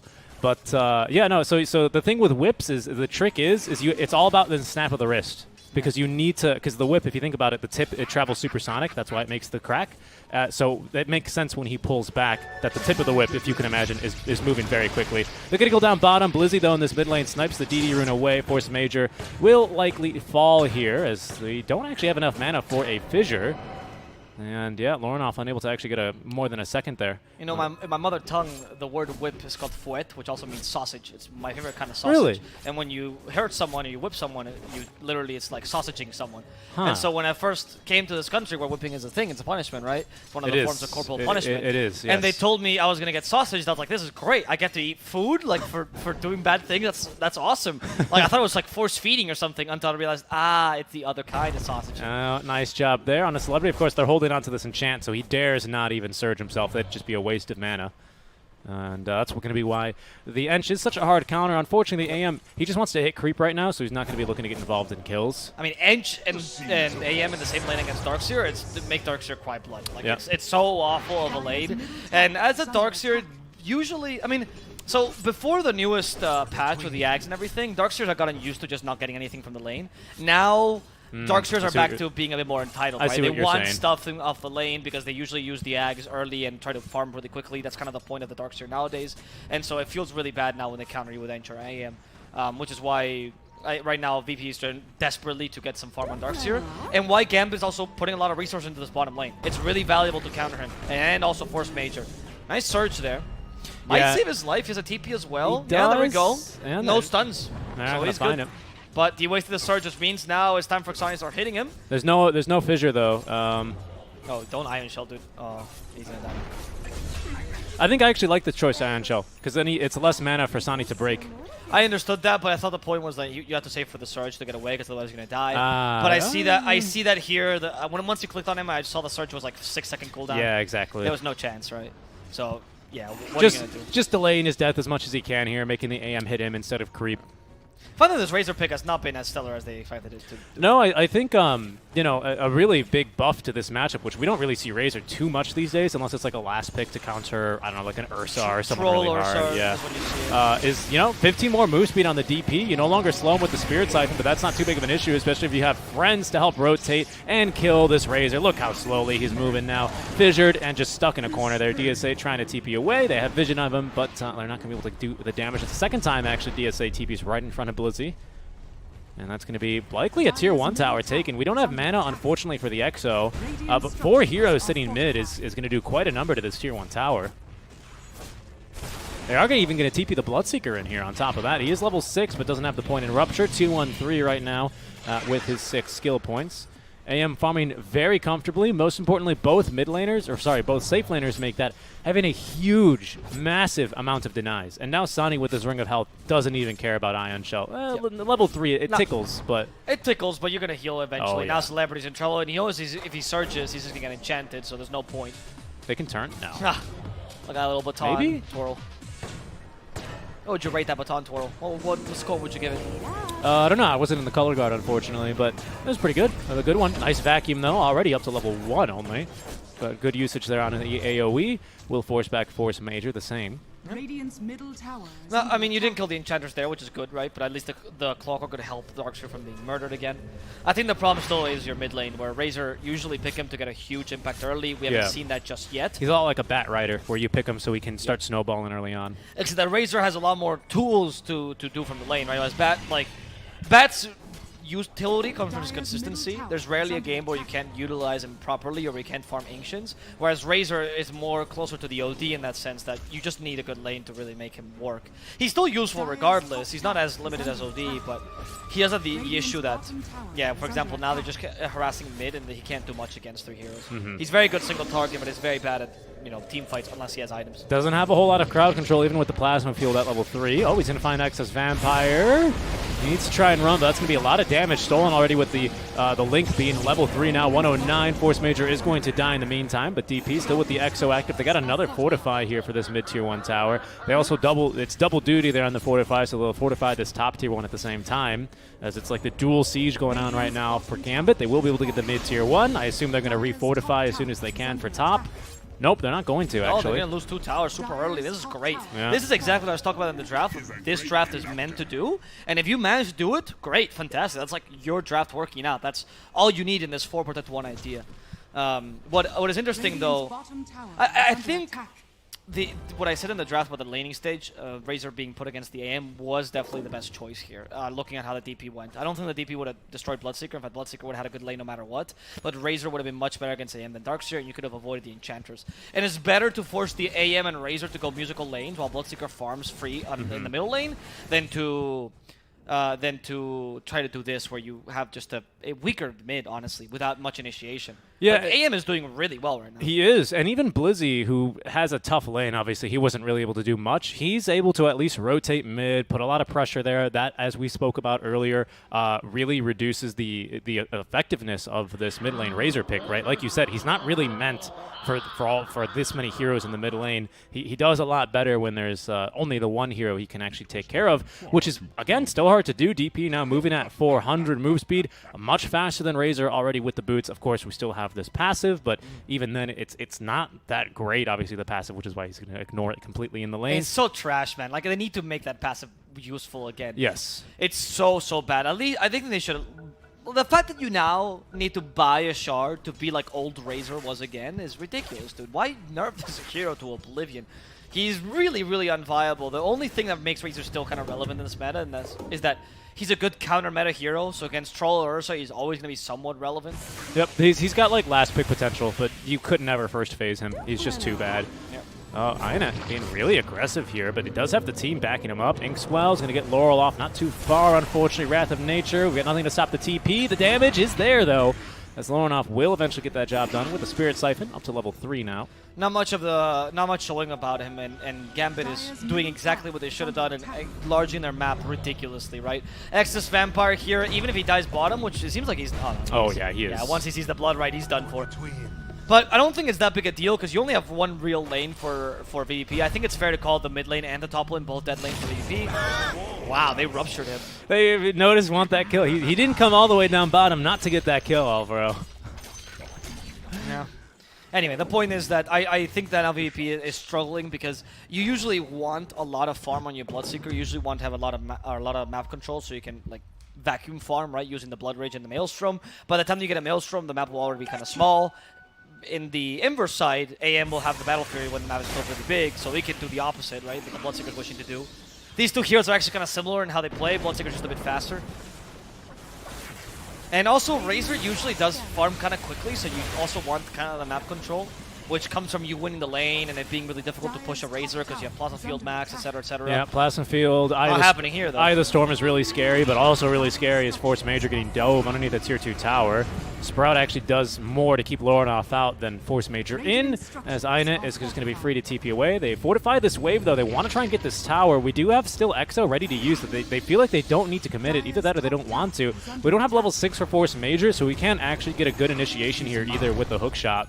As you can see, this is a lot of tower damage done for the 10-minute wagon without having like a Beastmaster, without committing the Exo. Like this is, you're totally right. I mean, the map right now, all the space that's being created. In the meantime, because we've been talking about how much Razor's a bad hero, how to use a whip, a lot of other analysis that's really important to the game. How to eat sausage. How to eat sausage, right? But Zani the whole time, he's just going, yeah, guys, shut up. Just let me keep farming. He doesn't even have boots. It's a pretty fast Battle Fury for Naked as well. He did go for the Orb of Corrosion, mind you. But yeah, so it's not fully Naked. If Orb of Corrosion +1, I'd say that this Battle Fury is equivalent to getting, like, honestly, Dreads. It's kind of the same expense. Yeah, right. Treads is what, 14-something, right, I think? 1400, 1450, I want to say. Maybe even less now because the Gloves of Haste got buffed. So 1400, let's say. And then you have, what, Magic Wand is 550 or... A little bit less than it. 200, 100. I think it's 450. Plus 2 branches. I think 450, okay. Plus the 900 that is Orb of Corrosion. So, yeah, you're like 100 gold away. It's pretty great. It's a really good timing. Yeah, on point. And Orb of Corrosion's for sure 100. Yeah, 1400. Look at that. So you're only 50 gold away there. It's really impressive timing then. Haystern activated. Lauronoff wants to be fighting down here. Looks like they just dodged an enemy smoke as well. So Darkseer's going to have no idea what's about to hit him. He's just as surprised to see them here. Yules is an equal dispel, dude. Oh, yeah. And the hook shot is going to save life. Oh, my goodness. With the Inkswell as well. They're going to try and turn. Celebrity's still alive. He eventually is going to drop, but Lauronoff as well is going to die. Laurel is here. Echo Slam committed, but Excess Vampire, that's not going to save you one bit. Notice runs on in, drops the tip. Says that time I didn't need to rupture you, did I? Where's the I'm seeing red? Yeah. And it's amazing! That was the perfect time for the line.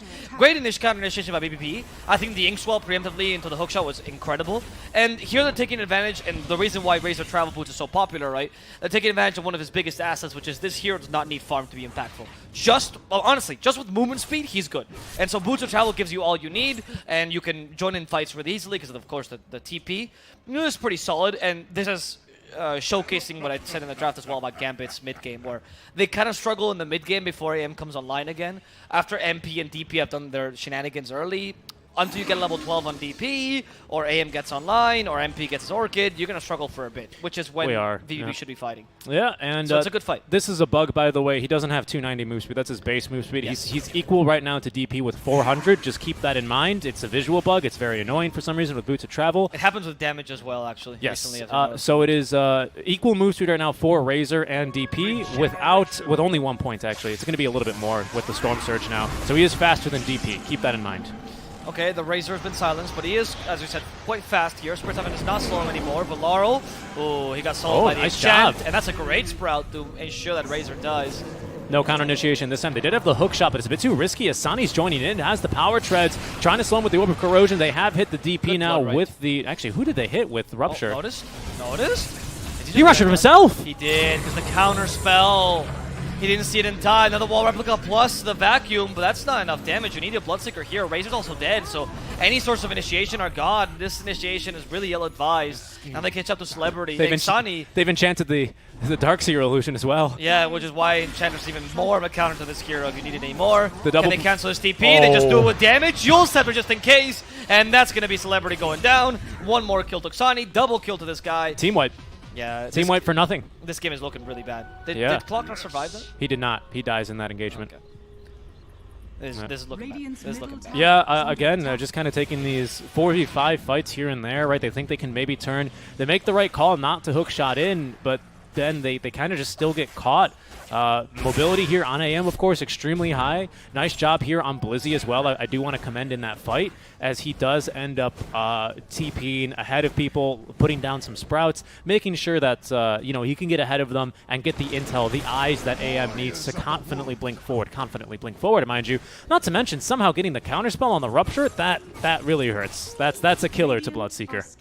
That's true. That's true. That was a big, well, not a big blunder, but a bit of a mistake here by VP. I understand he wants to get the Rupture on the AM, but you always have to be wary of that counter spell. That's why Bloodseeker's not direct counter to the AM, especially in the early mid.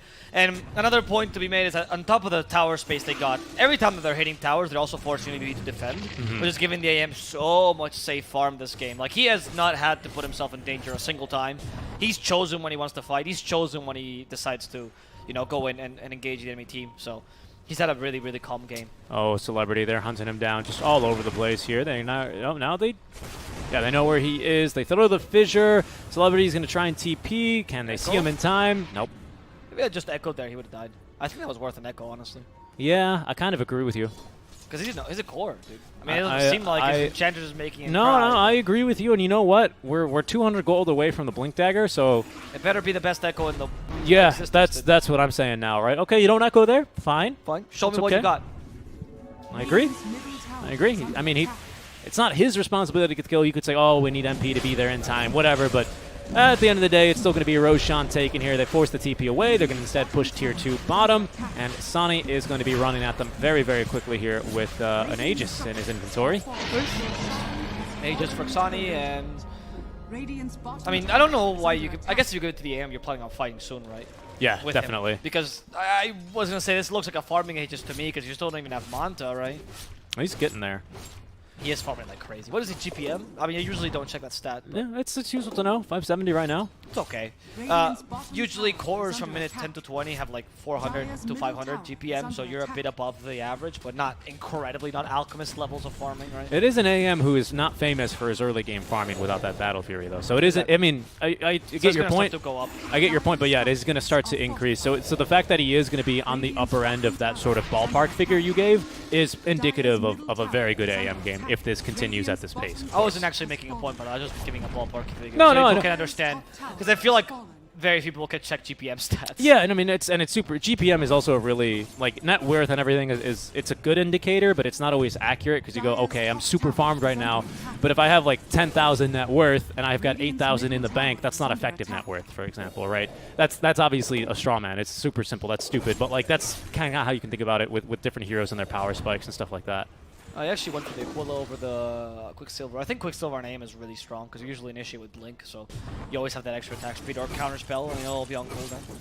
So I found that Quicksilver is quite nice, but Aquila on agility carry is just amazing. So I get the point. There's a reason that item was removed, because every single damn agility carry would build it every single game. Yeah, it's just too good as a position item. Yep.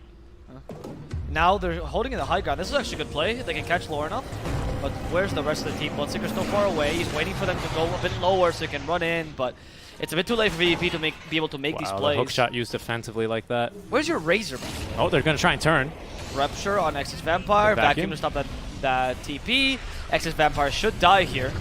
Luckily, before the silence can allow it to echo slap. It's just the supports. No more Blood Rage means Notice is useless against and Sani's counter-initiated. Enchantress. Laurel finally joins the fray. Nice here now. Doesn't Yeah, have but BKB. it's a bit too late. He activates out of the Storm. The Soulbind, maybe you could get a double static link, but it still seems like a tall order. Yeah, he's gonna lose that fight. That's a very casual loss by VP though. Yeah. I don't understand why Razor was not there. It's supports for support, so if anything, it's even, but for them, it's a loss, obviously. Because they needed to do something there. They had a high ground control. I was surprised they didn't just hard commit. I think when you're losing this much, you can't afford to have Bloodseeker far away from your team running in when you have Thirst. I understand that's the way you usually play. That's correct. But not here, not in this position anymore. And certainly, you cannot be in that position with Razor. Razor needs to be there immediately. What are you even doing on the hero if you're not in the fight? Yeah, I agree with you. I would have liked to see them to try and commit, because that was obviously Lurenov was not ready for them there, right? That's already a big leg up over a hero that likes to get ideally 4 Spirit Siphons. They are. Yeah, easy with Exorcism. Yeah. Killed by Wrath of Nature. They have Orchid already. And who's going to fight me now? No, We've nobody's had going to Orchid for go a while. for He's nearly had Force the full Major BKB. in trouble. The Sprout. They blink towards him. Force Major's done for. No shard even needed on Blizzy. This is looking like a very Gambit-favored game. I mean, you already got AM 20 minutes in with 13k now. We're just another peep here. There it is. His net worth is going to extremely continue to climb like in that direction. As they're going to have to use the Fortify here. But that's level 2 Exo with a wagon, with Blizzy. Yeah, this thing is going down. Yeah, and they took the tower relatively easily. They've taken out the 2 main outer towers, just made it top, right? Usually that's what you look for as Radiant. And now you could push high ground, maybe wait for the next shot to push high ground. Sorry. That's fine. BKB already finished up for the Furion, by the way. Nice. Before Razor. Okay, Razor has his around the same time as the enemy offlaner. Not really a good indication of how your game is going. Also, he built Orchid, you built Travels, right? So you built an item that's cost half of what he built, and you still got it there on the same timing, which is even worse. And now I think NP should build Shard before he builds his next item. I think it's Lotus Orb that he's thinking about. Oh, no, there we go. He's thinking about Shard. Okay. Nerfed a little bit, but still super strong. Yeah, Shard's incredible. No, they didn't nerf it. They just made it so that the BAT is normal. Because for some reason, the Shard increased or reduced the BAT rather of the Treants, which was not intended. Ina's going to break the smoke here. They might even, they're going to have the kill at least, but it's not really the one they want. They're even going to rupture the poor Doe. She will die eventually. As she will just run herself to death. And that is going to be a smoke gank there, unfortunately, only to the position 5 Enchantress. Good positioning there by Ina, and the rest of his team is going to continue farming in the enemy jungle quite peacefully here. They've got good wards set up as well, so they can't easily counter-initiate and get the jump on them. A good game from Gambit, dude. Yeah. And what can we say? It's an AM game, right? AM got to a good start, and at this point it's a bit difficult to... there seem to be a bit of lag spikes here. That's been happening in the past couple of days. Have you been seeing that as well in your games? I've had that like all day yesterday in Snow Sweet Snow, like at least twice a game per game. Oh, you meant my games, like the games I'm casting. Yeah, I have noticed that too. But you never know if it's because usually when I'm casting CIS upper and they pause, new official goes reason for pause and they go G. So G. They never go and say lags. I mean, these have been very short, thankfully, right? It's a little bit it can be grueling. I imagine for the players, especially who like are in the zone. I mean, even Zani's he's turned up the music to 11. He's just farming. At some stage, I feel like a lot of AMs. This is a joke, obviously, but maybe in pubs this is the case. They don't even they're not even listening to their teammates. They're just like, go, we're fighting, I'm strong, right? Because that's kind of the way good AMs play, right? Is they just show up to team fights and then they just do so much damage, and you're just trying to keep up with them and help them where you can. A little stun here, good silence there, the Yule Scepter to get him out of a pickle, stuff like that. Yep. And yeah, I mean, so far he's doing a great job of it as the blink away from Excess Vampire in time. Still has his blink Echo. I haven't seen a big one yet. When you're good as Sani, you're allowed to do this, right? And when you guys can get 10-minute Battle Fury in your pubs, then sure, you can do this too. They've ruptured again, Ina, by the way. There's going to be the vacuum. On to 3. Lorenov, though, pops the Exo, taking so much damage as Laura is going to die in this fight. Through the BKB, couldn't get out of the Sprout because of the because of the Treants. Notice has to use his BKB, but no, the Bash is already finished up. Notice he's got to stick around and fight. Might actually beat Zani here, and does, thanks to the illusion out from the Dark Seer while the Replica. Notice his BKB is expired, but he's very fast here. Ina looking to chase him down. Might just end up dropping himself, though. There's the dust. Blizzy now showing up, the Orchid, and they have to use the hook shot there to stop Blizzy from getting more damage done. Notice quite fast here. There's going to be the mechanism now to keep him alive as Force Major. He's going to have to be the sacrificial lamb out of this engagement. it still sucks. You lose a lot in that fight. 10-second BKB both from the Bloodseeker and the Razor, who still dies, but you do get a big kill onto the AM. I feel like that was not the best executed team fight for Gambit. You had the AM where he bashed the Bloodseeker, and then the whole team just ignored him because they thought, oh, you can kill the Bloodseeker alone. Well, you can't, clearly. It's a good matchup still for Bloodseeker. You can't forget that. Now you get a free kill, though, on the Bloodseeker, thanks to the shard again. So it's pretty nice, but it's still a good idea for Gambit to particularly use the Nature's Prophet to deal with the Bloodseeker at least as early as possible. Because the problem here for Gambit is that if you try to run the 1v1 between Anti-Mage and Bloodseeker, you're always going to lose that, especially now that they both have... I think Bloodseeker actually might have a Basher too. Does he already? No, he does not. No, he doesn't. He just BKB and Maelstrom, but just dealing a lot bunch of damage with Blood Rage. Like, you had nothing stopping him whatsoever. Once he has BKB activated, you have no stuns either to ensure that AM can hit him. So it's still not the best matchup. You need to do something there. That's just a really small mistake, honestly. It's an overconfident play by Gambit where they think that AM is just God and he's not yet, but eventually he will be. So it's not that big a deal, I don't think. Yeah, it's still a lot of damage done here, of course. It's going to be 16 damage per hit extra out from the illusion that Darkseer has. So yeah, that actually kind of, I think, surprised the AM a little bit there. We do need the Ange to help him out here a little bit more. We get the Vanguard now to get the Abyssal. Abyssal's a great way as well to deal with the Bloodseeker on top of that, right? So you got to go for the anti-carry build. He was also considering a Scotty, I could see in his quick buy, which is a great idea. In general, to win that core-to-core matchup, but also in general because you want to reduce the Bloodseeker's healing. So it's 2-4 here. And hopefully Lornoff and... Oh, Lornoff actually went for the Witchblade, so adds a bit of damage to him. That's interesting. I mean, I think you need some more physical damage to deal with those BKBs early, because if you deal with the Bloodseeker's BKB point of inflection, which is a big power spike for Bloodseeker, I think you're good to go. I can't imagine this game going their way anymore. I mean, mind you, I don't think Bloodseeker's bad in the late game. It's just that Bloodseeker's the only hero in the late game for VP until you reach level 25 and Razor comes back or something. Yeah, this Razor pick, I mean, now that you bring it up, it's just not really been working out, has it? I mean, he's got decent farm, he's got okay items, but, I mean, he's not even able to keep pace with Blizzy. He's nowhere close. Of course, Blizzy just presses R and farms the entire visible map, but they're going to go back to Roshan, which has been scouted. Aegis and She's number 2 for Roshan, and there's the full Abyssal Blade delivered for our Anti-Mage. Excess Vampire has the Shard, Echo Slime level 2, and the Blink Dagger, as always, as he is going to be able to scout Celebrity very quickly here. Wow, okay, he's going to hit him with a big old vacuum. Immediately enchanted, though. He's as good as dead here. In the meantime, Laurel stuck on the other side of the fissure. Blocks Force Major's hookshot initiation as well, as there's going to be now, unfortunately, DSA scouted. He did at least get the Soulbind off, but Sani is going to be freed in a second, and there's already 4 heroes dead. Notice the only one alive has got a BKB, the GG. Alrighty. I think it's the right choice. You know that there's no point in which this game is going to become easier for you, and you're already not winning, so you might as well call it GG. Even the BKB, like, once the team of Gambit realized what they had to do against the BKB for Bloodseeker, they just did it, and Bloodseeker was kind of useless again. I don't think the draft was bad for VVP, except for the Razor pick. I think the Razor pick was really the big blunder here. And honestly, I don't even think the Razor pick was that bad. I think the Razor pick was okay, as long as you had flexed your lanes and forced Gambit to go for like musical lanes, forced the AM to lose a bunch of his early, and also the NP, both which are very greedy cores, punish them with your early game draft. I think that's when VP could have taken their advantage. But when you sent Razor mid, I felt that was a bit of just a very weak sauce kind of idea. It was not bad, but it wasn't good either, and you needed something good there. You needed something to really establish your early game, and they just didn't do it. Yeah, no, Bloodseeker, even in the carry role, does need a bit of time. It is unfortunate by the time he was started showing up to fights, he ruptured himself once, having to use Rupture for support kills twice, you know, especially after the smoke. Like, Gambit, they played around the map really well. They opened up the map super early for them, too, like you were saying, right? So that just created so much space for our Anti-Mage, who just got out of control, didn't he? And that means we are going to be having a game number 3, ladies and gentlemen. I'm not sure if anyone...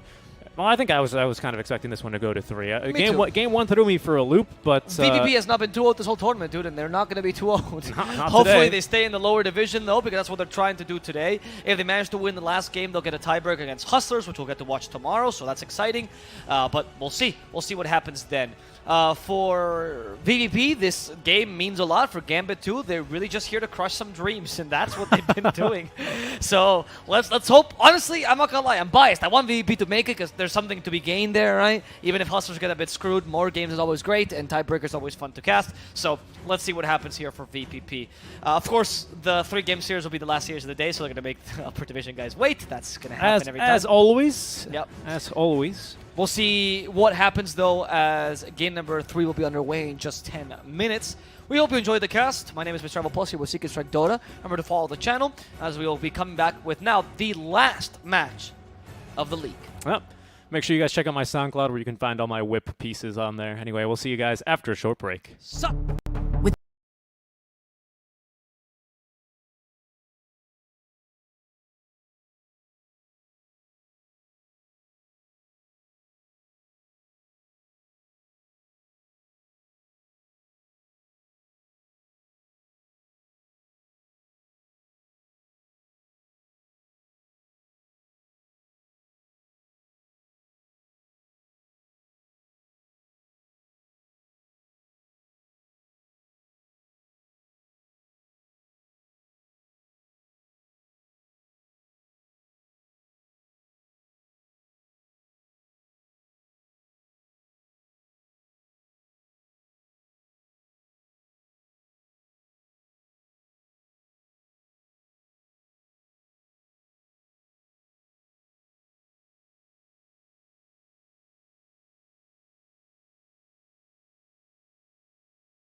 Lower division. Why would you ever say Home Alone? What is this?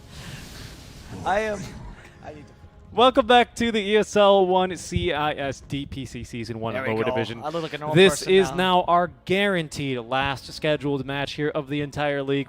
We wanted to thank you guys so much for tuning in. If it's your first game joining us, or if it's your however many games we've casted, game for tuning in. It is a pleasure to have you guys here.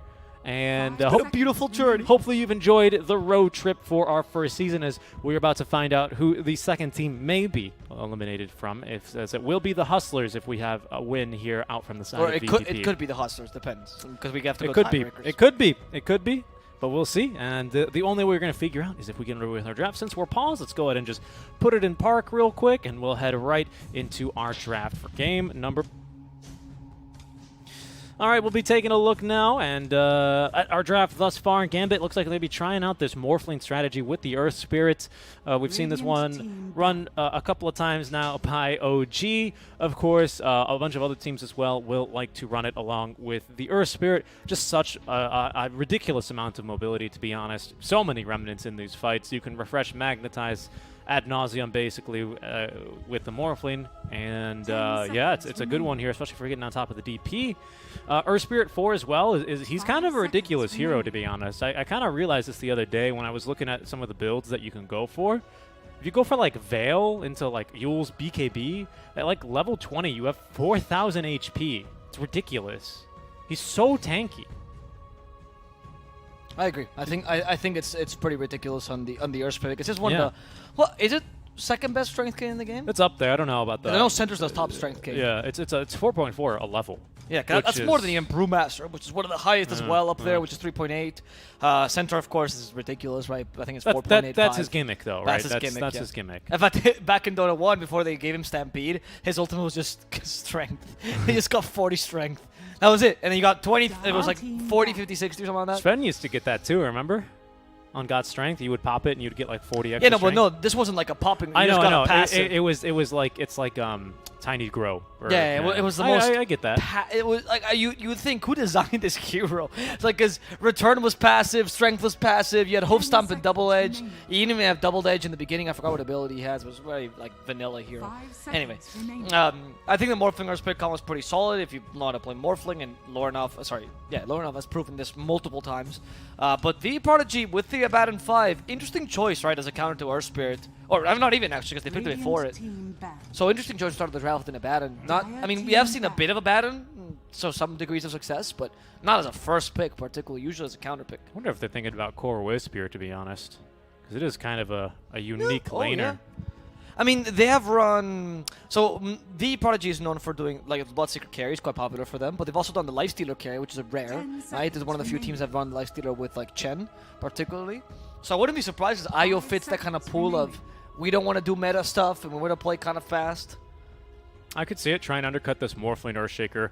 Double, like, rollout time, or not rollout, right, because that's something else. But, you know, double rolling boulder, just all the mobility in the world sort of lineup versus a TP, DP, ABBA, sorry, and whatever else you decide to pick. So we'll see. We'll see what they want to run. Right now, the bans, they actually ban out the Bloodseeker themselves, so they don't want to play it. Not this game. They don't want to play against it. Are you thinking of maybe picking up the Void Spirit? That's normally what I'm thinking of when I see a Bloodseeker ban. Maybe you think of Void Spirit. Yeah, because Laurel likes the Void Spirit a fair amount. Yeah, because I guess.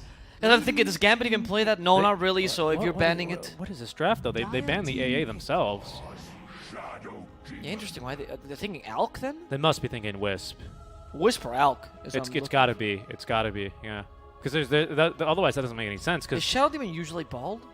Does he have a fire on his hair?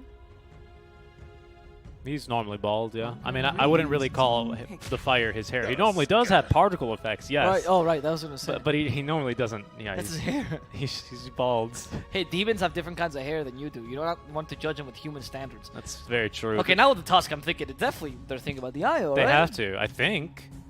It's like right now everything is like, I mean, these are literally like, if Krelat was on this team, he would be like, give me the Wisp, pick me Wisp right now, because no matter, like, he loves Wisp loves all these heroes.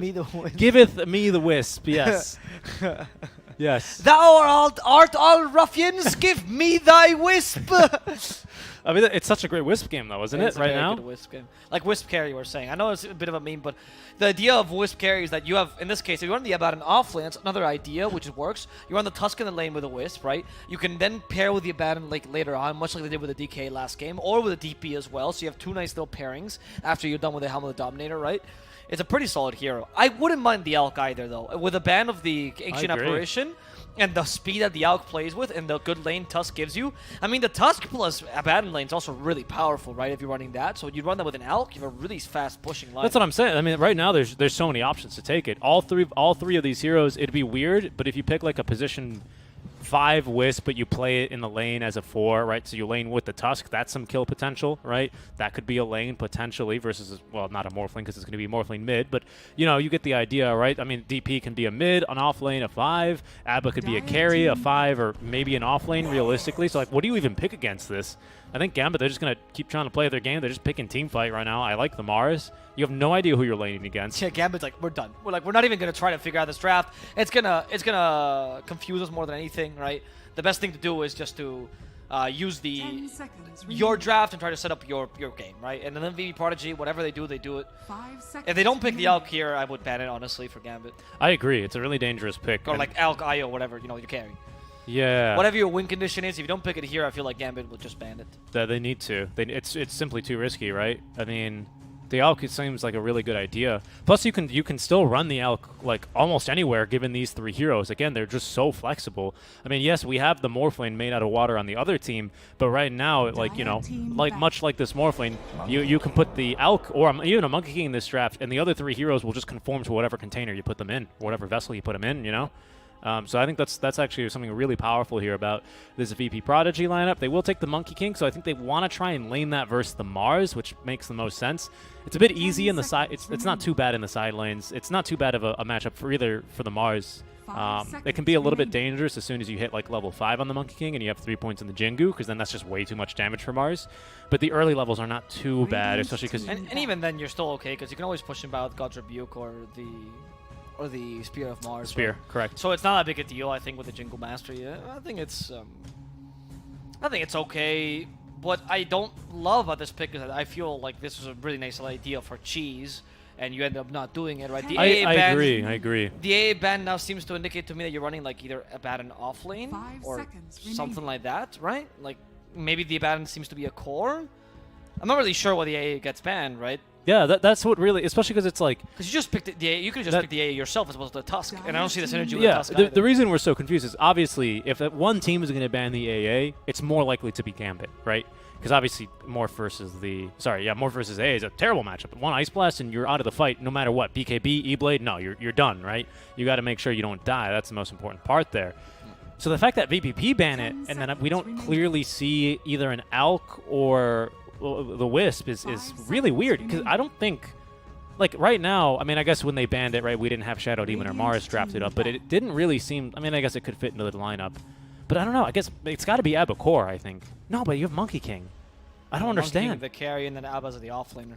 It's got to. It still works as the Abba. I think it has to. But they're banning offlane, which I think is also the right choice. But also, you don't know what the matchup is right now. You don't know what. Oh, you know it's. Oh, right. Right. That's the. You're going you can't assume it's up against the Morphling. You're going for like a double melee, which is super powerful, right? Abba plus Tusk against like a double melee in the safe lane, super like versus a PA. GG. Like how is PA going to get close to the wave ever without using the stifling dagger? 5 seconds remaining. But you don't know that. That's what I don't. I'm just confused. I really hope this last pick for VPP is something that ties it together a bit more for me. You honestly need something that beats the Morphling. I even suggest the Puck is the offlane. We need that too. We also need that. You could even pick a Puck and flex the DP as 3 or 2 and Puck similarly, and then you can deal with the Morph no matter what. Ooh, NP is not. Okay, so like NP has synergy with your draft. It offers a bit of flexing position as well, and you have a really fast pushing draft. We're very short on lockdown. Yes. Morphling is unkillable once he has enough items. We have very little lockdown with this draft. No matter where they lane things, like the Abba's never going to get a silence realistically onto the Morph lane. Tusk with the, like, honestly, your best zoning is going to be shards into a Wukong's command and then Sprout on top. Like, that's your best lockdown right here. Boundless Strike is good, but it's not like a real stun, right? I mean, it is, but not like a support stun. It's very long, thin, and it's more useful for the Monkey King to get off his lifesteal or to get off his Jingu in fights. It's not really for setting up an engagement. Rarely will you see it used that way. As a carry. There's a puck now for Gambit instead. So they're going to run a Morphling as a carry because they see like a really, really weak offlane. Yeah. No, neither Abba nor NP can deal with a Morphling, and Tusk is not good against Morphling in lane either. Okay, I'm not a big fan of the draft by VP Prodigy, honestly. I feel like they had potential to do something a bit weirder, and they went for a very standard yet substandard draft, right? Yeah, I was really excited because, like I said, it was super flexible here. They could have really taken it almost in any sort of direction. Like, you know, with a lot of drafts, you know, you close yourself off to different sort of avenues. Do we want to play fast? Do we want to play slow? Do we want to play for the late game? Do we want to really defend our towers? Well, this sort of play style, right? Do we just want to run at them? They had so many options open to them. Like, almost every single path was available for VPP to choose, but they just went right down the middle. They just took the main highway, right? Yeah. Robert Frost is rolling in his grave at these guys, or maybe he's not without whatever poem. But, like, it seemed really confusing. The whole point of the poem is that no matter what road you take, you end up in the same place. So stop being a little bitch about how you took the less traveled road. Because everyone brags about, oh, I did something that was unique. Nobody cares, dude. Everyone's the same. That's the whole point of the poem. I mean, but that's what I'm... He was, like, the first anti-influencer. I guess he was, right? And then now everyone remembers him for the wrong reason. Yeah, so exactly. What an influencer. A bunch of dumb Facebook idiots will now post this quote and be like, I took the road less traveled. No. The point of the poem is that the road less traveled is the same as every other road. You dumb idiot. Yeah, well, stop posting it on your Instagram posts. Sorry. I get really worked out by this specific issue. Albo really likes poetry. I really like Robert Frost. He likes all things animal and mineral. He's my third favorite poet. Wow. It's a really hard list to get into. He updates it every single week on his MySpace page. You guys should check him out there. But I don't misuse his quotes, right? On his top 10 places. No, I mean, but you can kind of see why I was trying to make that analogy, right? Because with the 3 opening heroes, I was in love with it from VPP. You could take it anywhere. I mean, I wasn't in love with it, but I was like, okay, I'm curious. You know, I'm excited. Let's see where you're going to take it. I liked it, to be honest. I really liked it because there were still picks. For example, they could have picked 2 other heroes in the same roles that also would have done similar things, but carried more lockdown and more catch, right? Yeah. Obviously, a lot of those were unfortunately banned out, so maybe that was kind of what they were hoping to do. But then either way, it was a good read by Gambit to just stay focused. What do they need? Who cares what these heroes can do? What are they lacking right now in the draft? Let's ban that. And I think that's just a very clean draft out from Gambit here. And I think they might have this 2-1. I agree. I think in the case of VPP, the one advantage they have, which I will mention again, is they have really solid push and map control, right? Because of the DP, NP, Abaddon combo. So that's pretty strong. Your lanes are not bad either. The only concern, of course, is you're not going to harass the Morphling too much in the off lane, but at least you're going to... Okay, we're watching a chicken dance. It's like a CSGO chicken, you know? Oh, yeah. Why did this chicken cross the river? Well, to deliver wards. On the other side. On the other side. Yeah, so VP in this case will be still able to take this early game strong, honestly, and they still can do put a lot of pressure, but you have a lot of good lane control on the Puck, the Shadow Demon, and the Mars, all of which can cut lanes relatively well. Yeah. Hell, even the Earth Spirit, once it gets enough levels, can also cut lanes relatively effectively, which can slow down the game and makes this VP is harder to fight. And their lack of lockdown means that until you NP build that lockdown, you're not going to be able to kill the Morphing whatsoever. I think that, yeah, but, you know, if Blizzy has got a good lane, and honestly, if he's got a good lane here, they might be able to get a pretty fast time. They've swapped the lanes, it looks like, or they put a ward down because I think they want to try and maybe get a certain matchup here. I'm not sure. I think this lane is fine. The Monkey King wants to be here, doesn't he? I mean, I can see a case to be made for why the Monkey King would rather be with the Morphling, because NP is fine no matter what, right? Yeah. But Morphling will be much more harassed by the Monkey than by the NP, because NP does really nothing against Morphling. I can't reiterate that enough. It's really bad lane. Or not bad lane, it's just your role as an offlaner should not be to farm, it should be to harass the enemy carry, or to at least make him not farm, and you're not going to combo that. Okay, I mean, counterpoint, right, as you're saying, and this is not really so much a counterpoint as it is just rehashing your point from earlier, is that, yeah, he's going to get farm, right, but he's not going to stop Sani from farming, but he will be able to ideally get that Orchid nice and early, and then around maybe 12 to 18 minutes, when Sani just wants to hit creep some more, be looking to try and harass him a bit more. Like, there's some value there, right? And you've noted that earlier, but I definitely still agree. I mean, it seems like a really easy lane for Sani, and that already checks like one of the win conditions for a morph. That's what scares me about it. Like, the ease of execution, we talk about this so much, also applies here. Yes, you're not going to kill him in lane, but you can kill him after if you get good farm, and if you can find him, and if you can get the jump on him. Like, those are 3 big ifs. Yeah. But the point of the NP and the farm here is that, okay, say you play a farming NP in the lane, right? Then I ask you, what is the purpose? What is the point of Tusk's existence, right? Genuinely, he's meant to kill in the lane. He's meant to be a really early kind of strong support with tag team, being a bully of the enemy support and a bully of whatever you see in front of you. And right now, Force Major doesn't really know what to do with his life, genuinely. He doesn't understand what the purpose, why he was drafted for. And I don't think there's much of a synergy in this whole lineup. He can gank mid, sort of, but Puck is a really difficult hero to gank, even from the early levels. Yeah, so, I mean, once you have Waning Rift, you're basically good to go, because the shards are going to be the deadliest thing there if you can gank after a bad, or a mistimed, I should say, Illusory Orb. Because once Illusory Orb's out, the kill is possible, is really what the difficult part is. I mean, what would you have preferred to see instead of this Furion? I don't know, like for an example, assuming it wasn't banned, just what's the perfect pick here? Last pick. Honestly, I would have actually kind of enjoyed a Snapfire here. Okay. Because with Snapfire, you kick Morphling out of the lane really easily. You actually also have a good lane, and you also really strong against Morphling in the mid game.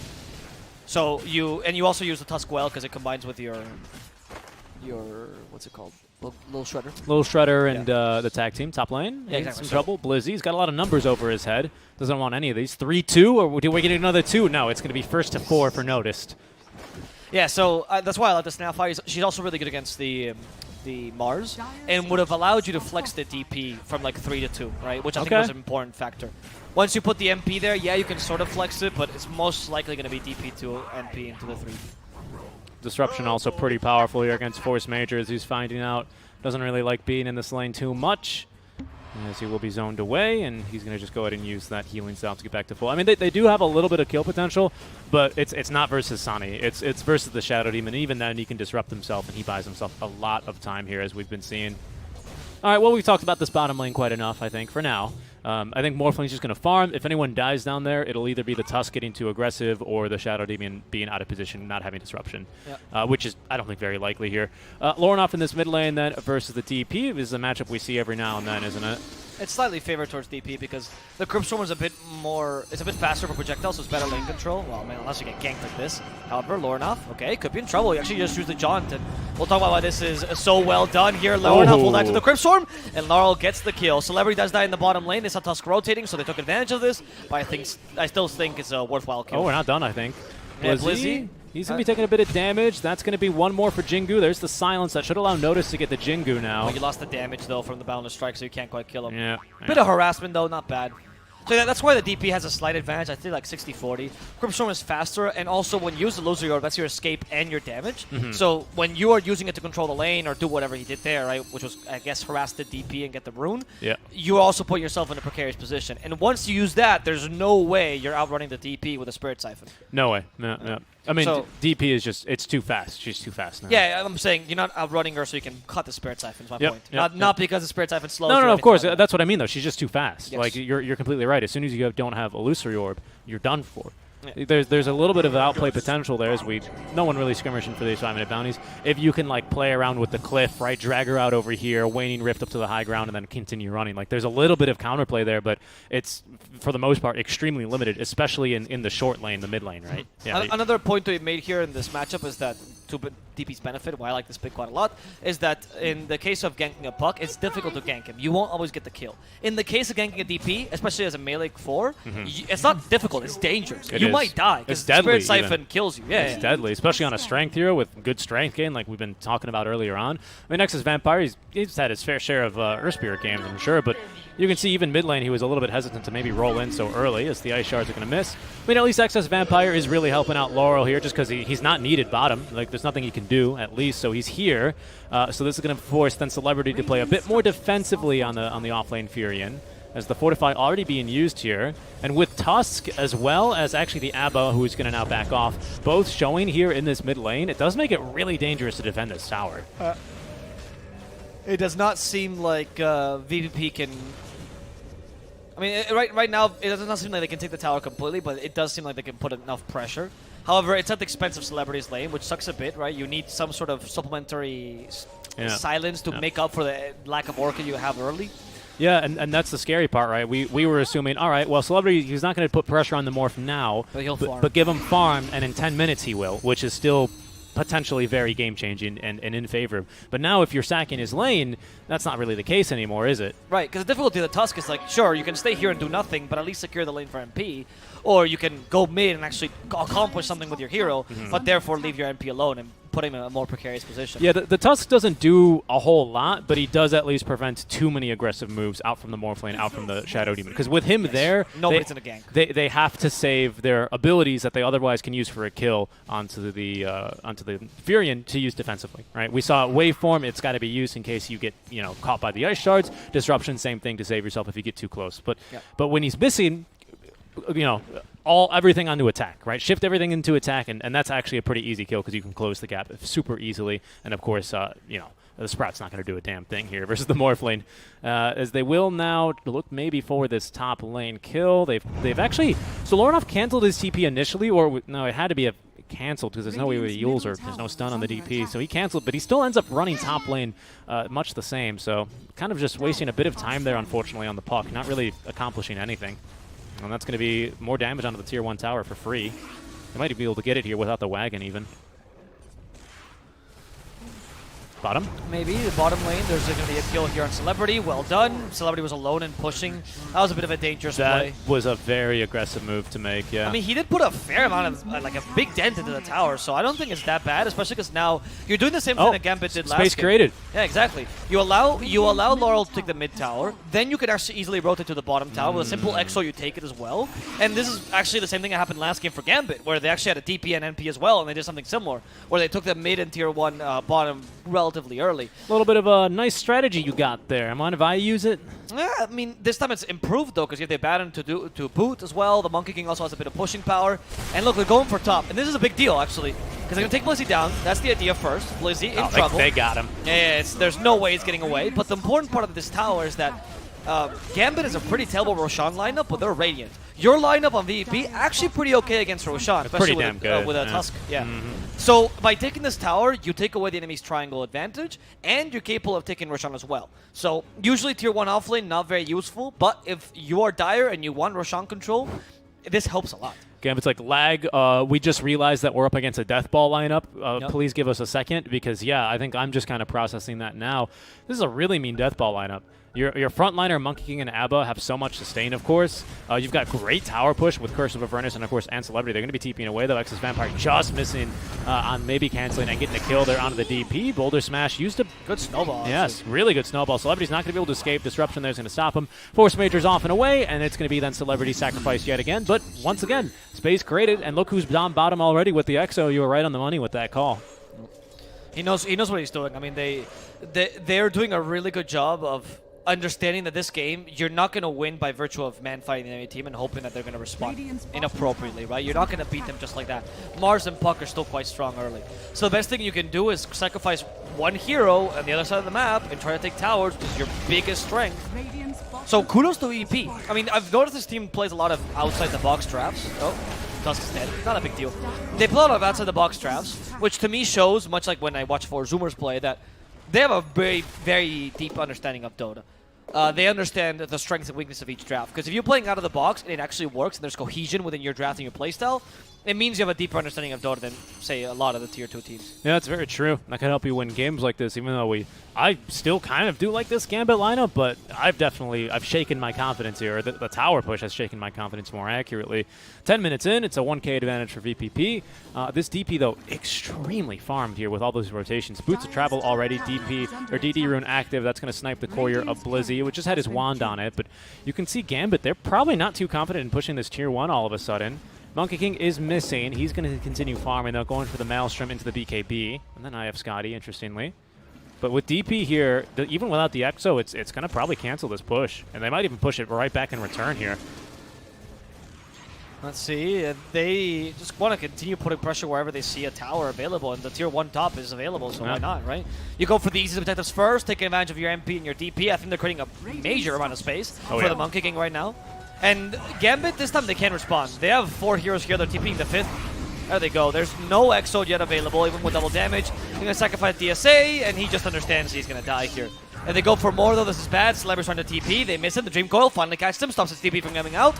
And that means that I think Celebrity is dead. He can't TP any longer. Takes too long, and that's going to be Gambit getting 2 kills. Yeah, that's going to be the big advantage here for Gambit is you are very, very swift moving around the map, aren't you here, right? Earth Spirit, Puck, Morphlane as well. A lot of heroes that can just kind of ignore pathing, and, you know, a short distance between 2 points, as I recall, is a straight line, and a lot of these heroes can just travel across the map in straight lines, which means that they're super, super mobile here, so they are able to punish the rotations here of VPP. Luckily, we do have these Boots of Travels here for Laurel, so he's easily able to avoid that, or avoid a death there, but mid lane, Force Major will not be as lucky as he was trying to get some pretty aggressive farm here in the mid lane. He's going to be punished for that. They also see Noticed farming in a bad spot here. He doesn't scout that TP, so that means he's going to be caught unaware by this arena. They missed the spear. Noticed is still going to die, though. They've got too many stuns, and given the demonic purge, they're going to have him.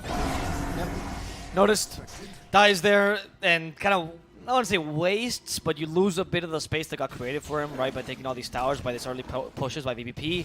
You're still doing decently as the Monkey King, right? You have like 4.8k net worth, which is not bad compared to the Morphling, but you're still not farming out of control, which you kind of need this game, because the late game is going to be difficult for you. The lack of catching against the Morphling is a problem.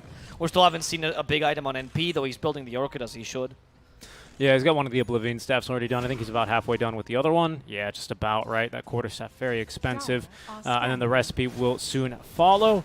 So that is going to be a big time in here. Like I said, 12 to 18 minutes. It's not the fastest one we've ever seen, but that's going to be because of his lane. You already accept that. So maybe around 15 minutes, if we can have that up and running, probably way sooner, 14 I would say, they'll be still pretty happy with their progress. And then I think they just want to group up and fight a little bit more here.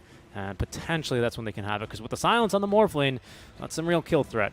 Of course, you do have the silence to follow up if you can get that now initial jump onto him. 3 seconds plus, what is it, 4 on the Orchid? Yeah, that should be a kill for you relatively easy. Yeah, the Orchid, especially early, should be enough to kill the Morphling. It's later when it becomes a bigger issue. Definitely. Right? But well, you need something like Hex to supplement the lack of catch that you have. But right now, it's a big point of inflection. I think with a Nature's Prophet offlane, there are very few games that you can afford to say, okay, let's take this late, unless you're like winning the entire way through, right? Because I think if Furion falls behind, he's good at slowing down the game. Yes, very true. But unlike Puck or your Ember Spirits or even who else, even Earth Spirits to some degree, and a Morphling especially, PA, all these heroes, they can cut any lane they want. Nature's Prophet can't really cut the mid lane, right? Yeah. So it's super easy to just escort a creep wave down the mid lane, and then you can just finish the game no matter what. Whereas versus a Puck, that's a little bit tougher to do. Exactly, I agree with that. Versus a Puck, I mean, not just Puck, Mars as well is pretty good doing that. And I would even put the Shadow Demon in there, honestly, maybe because he's 5. Yeah, I mean, you could afford to sacrifice him here. Yeah. Although I will say, having this disruption could be a game changer here for them. If, for example, the first fight with Orchid, you end up getting a great Orchid onto the Morphling, but then there's just a disruption. Unfortunately, that sucks, because that's like a really big counter to you here right now. We'll see here how it turns out, because that's going to be coming online already here right around 14:30. I think we just smoke up and fight. We have Wukong's command ready to go with Maelstrom. We have level 6 for Abba. We've got DP nearly at level 2 Exo. I think you give her a little bit of farm because she's so close, and then you just look for a fight. Ideally, maybe even around the triangle, so you can look for Roche right after that, and I think that sets you up for a decent mid to early game here for VPP. That would be my game plan. I mean, you should have been set up for a decent early to mid game already, right? The problem is that those couple kills really stopped the farming in your Monkey King. You weren't able to take any more objectives because you're taking all the easy ones, and honestly, the offlane tier 1 is not worth dying for. Nope. Laurel's on level 12 yet, which is the first point of inflection you'll get in this draft. He's considering going for Asani. They have Orchid, and they have also the insta-silence. Yeah, they do, but he gets up to the high ground immediately. He knew it was really dangerous to be there without any vision up here on the high ground. You never know what's lurking. Exactly, with the NP especially around, but they're going to try again. Abaddon is showing himself. I don't know why Abaddon is doing this, though. I don't know either. They see him. There we go, Orchid, but he's already got up the strength again. He's shifted. fine. Yeah. He saw that one because, of course, of the Abba, and they're looking to counter-initiate now. That Sentry Ward as well, making big moves. Celebrity stunned. He is going to go down, but he at least gets off the Wrath of Nature. We'll see if that makes much of a difference. Not really, unfortunately, as everyone else just scrambling to the win. Force Major, though, caught behind. They're going to hit him with a Demonic Purge. Ulti used for DSA. Borrow time. Force Major's going to die in the secret shop. He says, Shopkeeper says, please don't come back here and die. Makes me it's bad enough for business being all the way and being called the secret shop. It's even worse when there's dead bodies behind my counter. Yep. Yeah. And now VP is starting to struggle, and you hit the stride for Gambit, right? You took some towers, but you did the best you could by taking these towers, but now it's time for VP to try to force fights, right? You need the Monkey King to come online or the DP to be impactful enough. I feel like the level 12 is a big point, so maybe VP can fight this, but you can't go for these ganks, right? That was a very No, ill-advised gank. invading the triangle is so difficult here as well like that. I mean, even with the Invis rune, it's a good idea. You could see they had the game plan. They did want to take a fight near the triangle, ideally pick off the Morph, fight anyone else who is kind of foolish enough at that point to stick around, and then take Roche. But as soon as step 1 fails, the other steps are not too easy to complete, are they? Yeah, that's true. So now... Okay, maybe BKB soon for Laurel? BKB soon for our Monkey King is not really, unfortunately. Sooner for Laurel, and then So I do guess... you wait for the BKBs to fight? Well, wait, actually there's a fight already going on. I don't know if that's on purpose, though. Yeah, MP went from behind, but now they get surprised. Yes, Celebrity just doing that weird fake back there, sacrificing both of them. They might lose Tusk Are they as going to well. try and turn this? They missed the boundless strike. They do turn this, at least for X's Vampire, Okay. who's most likely going to die here, blocking the rolling boulder, and one last hit will do the trick. They get a nice little kill here in X's Vampire, losing Celebrity though in the process, and that was just a very ill-advised initiation by Force Major and Celebrity. Yeah. Going from behind, like you have the advantage, despite the fact that your team was nowhere near. They're really forcing it right now. They're really forcing it, and I don't know. Like I've just noticed, by the way, it's a 12-3 kill difference. That honestly doesn't matter, of course. But I think in game, perhaps if you do end up noticing something like that, that might have something to do with the style of gameplay. Lorenov, though, is a good catch here. Follow-up silence in time out from Laurel thanks to the BOTs, and there's going to be a big kill then. Finally, that's what we need to get the ball rolling. I think Celebrity maybe just kind of pressed for action, right? He's really pressing himself for action because at that stage he had taken 5 deaths. His lane had not been too good. He knows that this is when he should be powerful. This is like we see Desperate as well, mid laner for PuckChamp. For example, that one game he got the Storm Spirit Orchid and then just kind of kept running into deaths. I feel like this is kind of a symptom you see. Mid. They're going to be a fight here right now with Blizzy, Spear of Mars, DSA. Wow. They were just hoping to force the ulti, I think. Yeah, but that was just, again, odd, right? Because it does 2 supports forcing these initiations with no rhyme or reason to be these ideas, right? Like, is this to create space for the Monkey King? Sure. I'm not opposed to this idea, but is there going to be a turning point for Monkey King? I think the idea is if they engage us in a long fight there in the river, NP TP's behind them, DP with their Boots of Travels TPs to the tier 1 tower. Like that's, you know, Yeah, it's hopeful. It's hopeful. hopeful. I agree, but Are you in that bad a position to make these hopeful plays? Could you not just try to fight them head on with the BKBs? I think VP they want to be skirmishing, right? Because if Morphlane is farming, that's bad for you, right? If Morphlane is like we can agree to that, right? That's true. And So you want to skirmish and kill Morphling ideally? well, or just stop him from farming. Right now, I mean, remember this tier 1 push earlier on that they got repelled from and ended up losing Celebrity and as well as the Ebba and the Tusk, right? Yeah, but Morphling had to join that. Morphlane had to join that, right? That's kind of unfortunately he does get kills, so it's like, is that really worth it? But it's getting tough. I think they can start to feel this game getting harder and harder with each last hit that Morphling does get. He missed one there, unfortunately, but not going to make much of a difference. Eye of Scotty up soon for him. He's already got the ultimate orb from behind, though. Careful. Okay, DSA just dispels that. No problem here. So that's a nice little power time to start the fight. Now Laurel with a BKB exorcism level 2 as well. This is the point of inflection they were looking for. Laurel needs to be able to fight this and win this with the help of Notice, but the Wukong's command is a bit off-center as it actually traps absolutely nobody, and Notice needs to just leave the coil. ring. It's on the to coil 3. onto 3 could put DP in a bad position. She snaps the goal for extra damage. Abaddon is going to be left behind because there's no way they're saving DSA. They also lose their DP at this rate. Yeah. Doesn't get the healing from the exorcism in time, and Wow. Monkey did nothing. That was... I'm sorry, but just a bad. I hate using that word, but just not a good Wukong's command. That's what I was talking about, right? When I said, what's our lockdown right now in Wukong's command? Nothing. People okay, just... fine, but even with that lockdown, dude, there was nobody in it to begin with. I agree. I agree with you, Avo. But again, that's still going to be a problem, even if it was a centered, to use your word, right? Even if it was a centered Wukong's command, everyone just leaves. Nice play there, I want to say, by... It was a skew Wukong's command is what it was, dude. A nice play by Ina before I forget. He dies early on in the engagement, but he buys back, TPs to the outpost because he can tell the fight is going to be trending towards this direction because they have vision, they have sentries here, and obviously Gambit, a well-disciplined team. They want to be fighting into their own vision, but he buys back. They snap the coil deliberately on DP because Abba just sits there with the Aphotic Shield ready to purge it off. DP almost gets awake with her insane move speed, but Ina, his TP is ready in time. He disrupts her, and then they get the follow-up kill. Massive job there for Ina, and that's going to be the 10-second BKB. Basically wasted for DP, unfortunately. What's going on up here? Alright, they're going to try to fight it yet again. BKB used for Notice. This time they can kill the Morphling in time. They do! Using the surprise Orchid from a high ground NP. Morphling is going to have to be shifted in time, and they do manage to get a really valuable kill onto the enemy carry. Now, maybe stealing the Roshan from underneath their noses. Let's see, because Gambit has an Earth Spirit positioned properly to steal this Roshan. They're ready Puck to is block also him, though. doing the best Now they can just do it. Now they just need to nuke it down. Nice job there. Great steal. Excess Oh, Vampire. Excess Vampire still goes he's going to in. die. He was way too late on that one. Too hopeful. Great job there. Morphling getting caught off guard, obviously, as you said. But the Wrath of Nature. My goodness. Wrath of Nature big plus ol' Wrath plus of the Nature. soul burn, right? Mm. It was the comment. I think that actual afterwards, that big bout of damage is soul burn. I don't think they didn't even need soul burn. They Well, killed no, him. because they okayed it from the high ground. Otherwise, he would have to be shifted, right? Yeah, but they killed him before the soul burn hit him. They killed him during the silence, is what I'm saying, right? Ah, yeah, It would have been superfluous damage.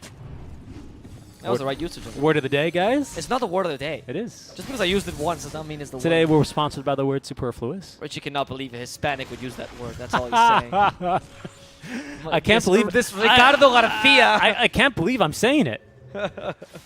Can't believe it's not butter, but hey, good team fight there. That's going to really help out VPP's game. Nice job there. And now we're going to have a couple more items coming online for them. So this is going to give them, I mean, it was starting to look really bad. You can definitely tell that game was slipping away, but a great Roshan fight for them is going to turn these things right around, and they're going to be right back in it here. 2K advantage now, 15-8. They're going to get a couple more items now. It looks like we have now the BKB completed for our Monkey King. Careful here. Force Major. And it's going to be hit by the rolling boulder. They snap the coil, and he's going to die. All right, he's going to die, unfortunately. Celebrity's been scouted as well, trying to sneak behind enemy lines. Spawns a couple of greater treants, but they're going to have the vision. His cosplaying award is luring up, but Celebrity's going to pop the BKB, looking to turn and fight and get this kill into Ina. He'll have it. Can he TP out in time? He's not even going to try. He doesn't even have one. And that's going to be his 10-second BKB. Okay. I'm not sure what they were trying. Obviously, they were trying to snipe a kill onto someone using the Tusk, but This is the kind of inconsistency that if you were up in the upper division, you would get punished for 100% of the time, right? Like they make the really good, they make really good plays here. VP, you know, particularly like very good surprising and risky plays, and sometimes they take risks exactly when they need to, very Eternal Envy style, but sometimes they also make these blunders which are very questionable. Careful, this might be a blunder from Gambit. No, there's no one positioned nearby ready to actually follow up there, and we have Manta style, so there's no chance. Even if you get the surprise silence, that's going to be, of course, what's stopping them. If NP wasn't dead, they could have gotten him. Yeah, actually, good point. Yeah, with the second silence, very good point. Very good point. And now we have IF Scotty completed, so we now, instead of what, like 800 max HP, it's 1400 thanks to those bonus stats. Careful here, mid lane. They're going to be able to catch our Abba, silencing him immediately. They want to try and force the ulti, but instead he's going to use the stick charges to get him to safety here. Nicely done. He even gives himself a little bit of a whip for the horse. You know, I can tell you how to use that one in case you need to know, but nicely done there. Celebrity. That was his 10-second BKB, so he's down to 9. Going for a nullifier? Okay. What are you dispelling here? I mean, the Yules, I guess? The E-Blade, maybe? Yeah. Sure. But Morphling went for a stats build, so it's not like he depends on the E-Blade. Yeah, he doesn't. And it's not like, oh, guys, we're really struggling to kill the Morphling because he's got Ghost Scepter. It's more like, guys, we just can't kill the Morphling. Yeah, I would much rather see a Hex. I'd even rather see a Vessel at this stage. Although with a Dispel, it's rather difficult, but... It's too late for the Vessel. Is Tusk not going for Vessel, by the way? No, he is not. No, he just went for the Blink. Yeah, which is fine. It's something increased catch. You do have catch problems first and foremost. No. Right? Forget about damaging the Morphling. If you can't even hit him, how are you going to even get that started? Ina is going to be killed off here. Nice rotations through, as they will be able to cut the map. Do a nice sweep. That's a good play for VPP. I mean, sweeping the map like that is a high-level maneuver. Eventually they find someone at the very least. So yeah, it's the right play, especially because they had a ward there to make sure that the mid sweep was successful. Shiny, TPs in time. Force Major almost guessed it, but he didn't have Blink Dagger on cooldown. Yeah. But still, these sweeps are not important enough because you need to take towers right now, and you're in a position where you are not strong enough just yet. However, I wouldn't discount the Monkey King entirely from this game. You might lack catch from the Morphling, but if Noah just has one good team fight, which he hasn't had, to be honest, until now, then you're still able to win. I've seen Monkey Kings do some crazy things. This hero is a ridiculously good. And this is a nice little stack of Ancients as well for him. He'll finish this one off. That's now Ags on the way. So he's going to go Ags after the BKB. Maelstrom into the Eye of Scotty. You're completely right about that one, especially if you can get the Scotty up. We're looking pretty good there. I like to see just more catch. That's why I don't like the Nullifier. I'd much rather see a Hex here for the Morphling. Okay, Baden has to activate the borrowed time. He walks back in just to heal a bit. He's like, guys, hit me, please. Oh, no. Oh, no. Not now. Not now. Guys, I was joking. Don't hit me anymore. Was he baiting? I don't know. I don't think it was. They're fighting. I think he's just gonna die. This is Ags for Puck, by the way. Oh, that's huge. Yeah. After the Witchblade, just wanted to point that one out in case we did start a fight. Doesn't look like they'll be able to run up in time. And now they're gonna know this Monkey King Monkey King Ags, this Excess Vampire. It's like reverse Hansel and Gretel, except like a monkey version. You know, where's the Monkey King? Just keep chasing and follow the Wukong command statues. You know. Oh right, that's instead of a trail of treats. Instead of a trail of treats, it's a trail of. Do you want to eat him though? Is the problem? Like, that's my question. Shadow Demon would probably eat him. What do you think? Yeah, Shadow. I think Mars would eat him too. Mars would totally. You know what? I think Puck would eat him. Look at that face. Honestly, I could see He has it. the face of a mass murderer. I mean, look, it's like the reptile skin, right? No, just the Puck normal face scares me. There's something about it that's just eerie and just not from this world, and I feel like he would be. He's the kind of character that in an anime would literally be the mass murderer undercover the whole time, and you would have never noticed. Although, I hate to tell you this, but those aren't her ears. It's the wings, not the ears. So? What's so eerie about it? Oh. Oof, that was awful. That I need a moment. All right, he has left the room. See you later. There he is. He's now got on his horse, I suppose. We're casters, not Take me away from here. Not Foley artists, are we? Rocinante. Oh goodness, what a beautiful horse name. Don Quixote, mate. Don Quixote? I don't know what you call it in English. The crazy knight. Laurel, we'll take the tier 2 up top. At least you take away the enemy's triangle presence. They don't want to fight. They know Notice is pretty strong right now. I mean, they did just get level 3 exorcism, so you're still strong. And the good thing about this lineup, at least on VP, is that because you put so much more map pressure, you didn't have to sacrifice any of the farm on your other cores, so they're all equally as farmed. So you're really a tri-core lineup, whereas Gambit is one really strong core, a secondary core, and Mars. I really don't understand this nullifier. I don't either. I mean, he's committed for it. Either that or he's going to get, like, Helm of the Dominator or something. I want to find out why he thinks it's so valuable, though. Is there any, like, buffs that Morphling really gets that you want to, know, right? I mean, maybe... No, because you can't even dispel the Demonic Purge shard. Healing. No, even then, it's like a... Why? Interesting. I mean, the damage is decent, right? The stats are good for him. Yeah, the damage is decent. It's good for a little bit of the control. I mean, hey, I guess if you get that... It still does the 100% move speed slow for 0.1 seconds every time you get hit, right? As I recall. Well, which is a form of catch, but just get hexed, dude. Just get hexed. Well, yeah, that and, you can just dispel it, right? With a... I don't know. Hey, maybe it'll work. Maybe that's exactly what they need here, and Celebrity is, ahead of the game. It was a bit more useful when Satanic was very popular because of the spell, the Unholy Rage. So that was like a big deal. Yeah. Or if there was a bunch of Yule Scepters, sure. But it doesn't work that way anymore. Or rather, there's no Satanic anymore. Yeah. The item got nerfed. The item got, now everyone's building S and Y instead for the status resist, because that's the only reason people really like that item, unless you're a Tide Hunter named Amar the Friendly Guy, because then he'll build Satanic if he's having a good game. Or if you're Sexy Fat Monkey King, where you build a second item after Desolator. Yes, after second item, after the Desolator at 45 minutes into the game, and in an elimination game, and then you lose. Yeah, that's something we've seen as well, unfortunately. Fortunately. I mean, it was just unfortunate because I didn't want to see Bait lose there. I thought they really fought hard in that serial. Oh my goodness. Okay, Laurel was very confused there for a second. Okay. He couldn't believe they have Phonic Shield. It's fine. That's why he snapped the coil. Arena Blood Toad. DSA could be in trouble. No sent it to BKB. Okay, lack of catch means that BKB's been wasted. You have to leave now. They're going for the air sprint instead. Tusk is going to have to sacrifice himself here. Except Blink, though. Okay, but he's near a tower. I think they're still catching up to him. Yeah. Yoel's on the Mars, and they can pin the Tusk to the wall. No need. They just send him to his grave. Yeah, I mean, like, the reason why catch it and having redundant catch at that is so important, because if you do mess up the initiation like that, that doesn't just mean you have to run away and forever. Vex as Vampire, excuse me, sir.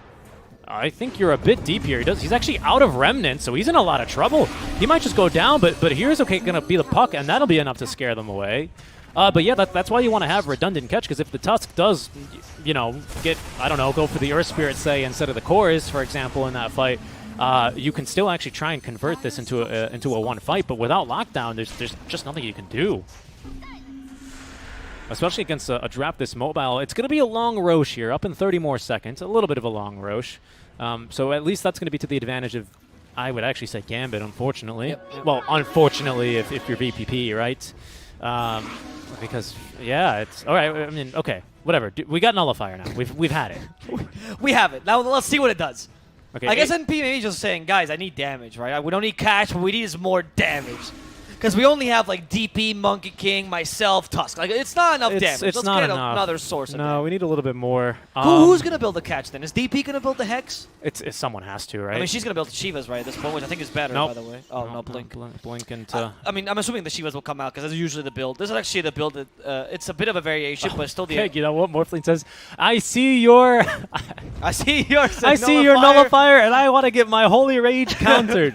So he's gonna build the nullifier. So it was actually, you know what he did? Did he predict this? He predicted it. You know, this is like the opposite of like That's genius, dude. of like, oh boy, I finally have my butterfly. Oh no, the core has MKB. This is exactly it, except you rarely see it the other way around. It's quite funny. I mean, mind you, Satanic is still useful despite the Holy Rage being dispelled, but it actually gives a use to Nullifier, which I didn't see one until now. The DP, by the way, is going for the build that was very popular in North America, actually popularized by Gunner, which is like a frontline DP where you go BKB, travel. Usually it would go Blink, not Bloodstone. That's the same idea. That's Dota server lagging, That's by the way, Dota guys. server. Yeah, we might have to get a quick reconnect in here. If we're going to miss anything, it's going to be Celebrity dying here or him using his BKB and then dying. Give us a second here. We apologize about this. This is just Dota server. They've been really unstable these past few days. Yeah. This is the lag that players get. Now we get it as well. So Exactly. that's how we know it's legit. Well, what do you think? Celebrity's dead when we load in? Well, I think so. Okay. I think so. Okay. We'll take a look here. I think he's a celebrity at the other side. Oh, all right. Oh, no. No, he's They alive. completely ignored him as well. He is alive. Yeah. What happened? That's Smoke Gang. I don't know. I guess maybe they saw. Maybe they killed a courier or something, and then oh no, Roche is up, and they have to go fight around Roche instead. Maybe. Okay. Okay, so we didn't miss much action there, folks, luckily. Okay, so keep talking about this build, actually, for Laurel on the Yeah, DP, so this build is because we just have the Blink now delivered. Great. So it was popularized by Gunner particularly, right, who used this build almost every game. I don't think it's like an every game kind of build, but in this game where you need a tank because your NP is not going to fulfill that role, then it really serves you. And the Shiva, of course, is very good against Morphling because even though the effect is not as good as Scotty, it does reduce the healing a fair amount, and you have nobody that built Vessel because why? Why would you against a Morphling? Crazy. No, Well, don't do that that. hero, it's not counter by Vessel at all. No, he's an agility hero. You only build them against strength. Yeah, of course. It's funny because Morphling's team has a Vessel. They do. It's a good one. I mean, it's great versus DP. No, it's really good against DP. It's pretty good against Monkey as well. Yep. Because lifesteal. I mean, it's good, quote unquote. We do have one of the best dispels in the game available for them, but Yeah, at least you force it, right? Yeah, as an Earth Spirit though, is it really that bad that you built that item as opposed to anything He's else? going for What else do you Ags. build? I think BKB is much more powerful in this game. Yeah, I would agree.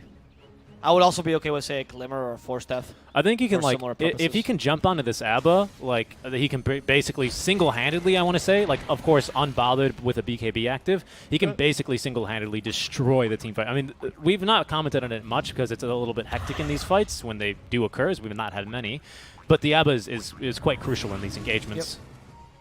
So if you can control him and find him, lock him down, it's fantastic. But Okay, I don't know what broke that Lincoln, but... I hope it was not it Demonic Miscoil? Purge. It was probably Miscoil, yeah. Oh, now you can't check. It's Well, too now late. we can't check. We'll never know. The mystery link. Thanks, Observer. Yeah. Observer. Okay. We got the Primal Spring damage here for Oh, so Monkey King. farming Monkey King. I mean, he's going for Scotty now, by the way, which is going to add to the Shivas. Those do not stack additively. They stack multiplicatively, though. Multiplicatively, bottom. They've caught Celebrity here.